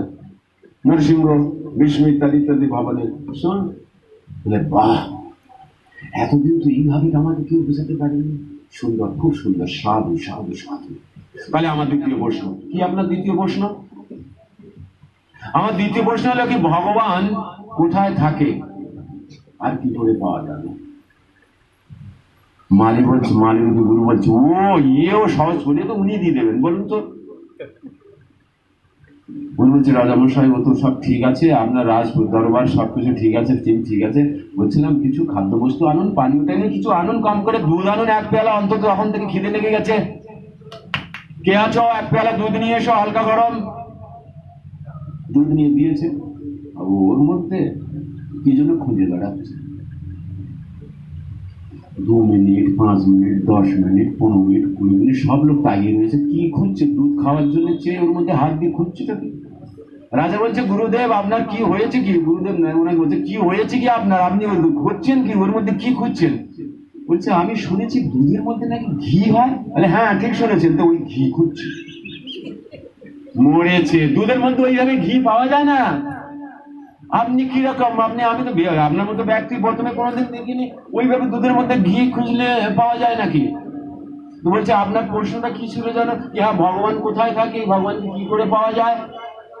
তো ভগবান তো আমাদের মধ্যেই আছে, এখানেই বিরাজমান। যেমন এখানেই আগুন আছে, এক্ষুনি দেশলাই কাঠি আর দেশলাই নিয়ে সেরকম করেন, আগুন এসে যাবে। এখানেই আছে আগুন, ভগবান আমাদের মধ্যেই আছে। ঠিক যেরকম ঘি আছে, কিন্তু ওই ঘিকে প্রত্যক্ষ পেতে গেলে আগে অগ্নি পরীক্ষা দিতে হবে। দুধের হাঁড়িতে গিয়ে বসে ওই আঁচের উপরে বসে ফুটে ফুটে ফুটে ফুটে ফুটে ফুটে গাঢ় হতে হবে, প্রেম ভগবানের প্রতি গাঢ় করতে হবে। তারপরে কি হবে? ওই দম্বল দিয়ে জমি দিবে, জানিয়ে এইবার ভালোবাসা ভগবানের প্রতি জমাতে হবে। তারপরে কি হবে? ওই জমানো ভালোবাসাটা মন্থন করবে, হ্যাঁ। তারপরে কি হবে? ক্রিম বের করবে, সেই ক্রিমকে আবার কড়াতে ফেলে গরম করা হবে, তারপরে গিয়ে ঘি হবে। এই পদ্ধতির মাধ্যমে ঘি পাওয়া যায়। ঠিক সেই রকম ভগবানকে পাওয়া অত সহজ নয়। ভগবান আছে আমাদেরই মধ্যে, এখানেই আছে, এই ব্রহ্মাণ্ডের মধ্যে আছে। অনেকে দর্শন করেছে সাক্ষাৎ, অনেকে অনুভব করেছে, অনেকে সর্বত্র সর্বদা ভগবানকে দর্শন করে, চোখ চেয়েও দর্শন করে, চোখ বন্ধ করেও দর্শন করে। এমন বিশেষ বিশেষ মহাভাগবতরা আমাদের মধ্যেই আছে, আমাদের মধ্যেই আছে। আর ভগবান সর্বত্র সর্বদা, ভগবান নেই এমন কোন স্থান নেই, সবকিছু পৃথিবীটাও ভগবানের। কি ভগবান কি দেখিয়েছে? বিরাট রূপ মানে কি? দৃশ্য অদৃশ্য জগৎ যা কিছু সব ভগবানের এক্সপানশন, ভগবানেরই বিস্তার। এই মাটিও ভগবানেরই বিস্তার, পরা অপরা যা কিছু শক্তি আছে সবকিছু ভগবানের। কিন্তু ওই ভগবানকে পেতে গেলে শাস্ত্রের বিধি এবং নিষেধের ব্যাপার আছে, কি কি করতে হবে আর কি করলে হবে না। তাহলে যেরকম ঘি পাওয়া যাবে ঠিক ওইরকম করলে ভগবানের দর্শন হবে। বাহ বাবা কি সুন্দর, সাধু সাধু সাধু। আচ্ছা তবে হ্যাঁ, তাহলে ভগবান করে কি? ভগবান তো আমাদের মধ্যে আছে, কি করে? মালিরূপী গুরুদেব বলছে ও এও উনি দিয়ে দেবেন পয়সা, ছোট মতো উনি দিয়ে দেবেন। তা বলুন। বলছেন রাজামশাই অনেক সময় হয়ে গেল, আপনি প্রশ্ন করছেন আর আমি উত্তর দিচ্ছি, তাহলে আপনি আর আমার মধ্যে সম্পর্কটা কি হলো? গুরু শিষ্য। হ্যাঁ, ততক্ষণ ধরে আপনি ওই রাজসিংহাসনে বসে রয়েছেন আর আমি নিচে বসে রয়েছি, তো এইটা হয়? গুরু নিচে বসে থাকবো আর শিষ্য সিংহাসনে বসে থাকবো। বলছে হ্যাঁ হ্যাঁ ভুলে গেছে, ঠিক আছে আপনি আসুন, বসুন বসুন বসুন, ভুলে গেছে, সরি মাফ করবেন। রাজা নিচে বসে। কিন্তু প্রশ্ন কি বলছিলেন যেন? আমি বলছিলেন যে ভগবান করে কি? বলে ভগবান এই করে, একটু আগে যা করলে। ওই মালির বসে দেয় রাজ সিংহাসনে, আর রাজ সিংহাসনে তো রাজারে নামিয়ে মালির জায়গায় বসে দেয়। ভগবানের এই কাজ, এই হলো ভগবানের কাজ। নিতাই গৌর সীতানাথ প্রেমানন্দ। হরে কৃষ্ণ। তাহলে বিষয় কি দাঁড়ালো? আজকের ভাগবত কথা থেকে কি শিখলাম, কি বুঝলাম আমরা, কি জানলাম আমরা? আমাদের সহজ হতে হবে, সরল হতে হবে, চিত্ত নির্মল করতে হবে।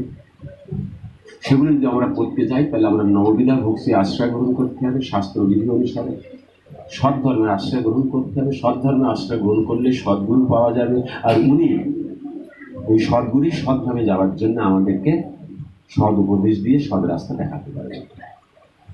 তাহলে সেটাই। হরে কৃষ্ণ। মাথা লাগান সবাই। আজকে ভাগবত কথাতে এখানেই বিরাম। প্রণাম করি। नमो विष्णुपाद परमहंस परिव्राजकाचार्य अष्टोत्तर शत अभय चरणारविंद कृष्ण कृपा श्रीमूर्ति श्री श्री भक्ति वेदांत स्वामी प्रभुपाद की जय। इस्कन संस्थापक आचार्य श्री प्रभुपाद की जय। नमो विष्णुपाद परमहंस परिव्राजकाचार्य अष्टोत्तर शत श्री श्री भक्ति सिद्धांत सरस्वती गोस्वामी ठाकुर प्रभुपाद की जय। अनंत कोटि वैष्णव वृंद की जय, नामाचार्य श्री हरिदास ठाकुर की जय, प्रेम से कहो जय श्री कृष्ण चैतन्य प्रभु नित्यानंद श्री अद्वैत गदाधर श्रीवासादि श्री गौर भक्त वृंद की जय। जय जय श्री राधा कृष्ण गौ गोपीनाथ श्याम कुंड राधा कुंड गिरी गोवर्धन की जय, मथुरा धाम की जय, वृंदावन धाम की जय, नवद्वीप धाम की जय, मायापुर धाम की जय, पुरुषोत्तम क्षेत्र श्री श्री जगन्नाथ धाम की जय, श्री श्री द्वारका धाम की जय, श्री श्री गंगा माई की जय, जमुना माई की जय, भक्ति देवी तुलसी देवी की जय, श्री श्री राधा माधव राधा श्याम सुंदर राधा गोविंद राधा राधिका रमन, श्री श्री राधा गोपीनाथ कृष्ण बलराम जगन्नाथ बलदेव सुभद्रा महारानी नरसिंहदेव श्री लड्डू गोपाल महाराज की जय, श्री श्री भागवत महापुराण की जय, श्रीमद भगवत गीता की जय, नाम संकीर्तन की जय, श्री श्री हरि कृष्ण नाम भट्ट की जय, हरि कृष्ण नाम भट्ट स्वामी को वैष्णव भक्त बिंद की जय, समस्त ग्रामवासी की जय, नगरवासी की जय, अपन अपन गुरु गोसाई की जय। निताय गौर सीतानाथ परमानंद हरि हरि बोल। ऑल गोस्ट एज मल्टीपल हरे कृष्ण, ऑल गोस्ट एज मल्टीपल हरे कृष्ण, ऑल गोस्ट एज मल्टीपल Hare Krishna, all grace all गोस्ट टू श्री गुरुवान गौरांग, ऑल गोस्ट टू श्रील प्रभुपाद की जय। वांछा कल्पतरुभ्यश्च कृपा सिन्धुभ्येव च पतितानं पावनेभ्यो वैष्णवेभ्यो नमो नमः। अनंत कोटि वैष्णव वृंद की जय। निताय गौर सीतानाथ परमानंदे हरि हरि बोल हरि बोल हरि।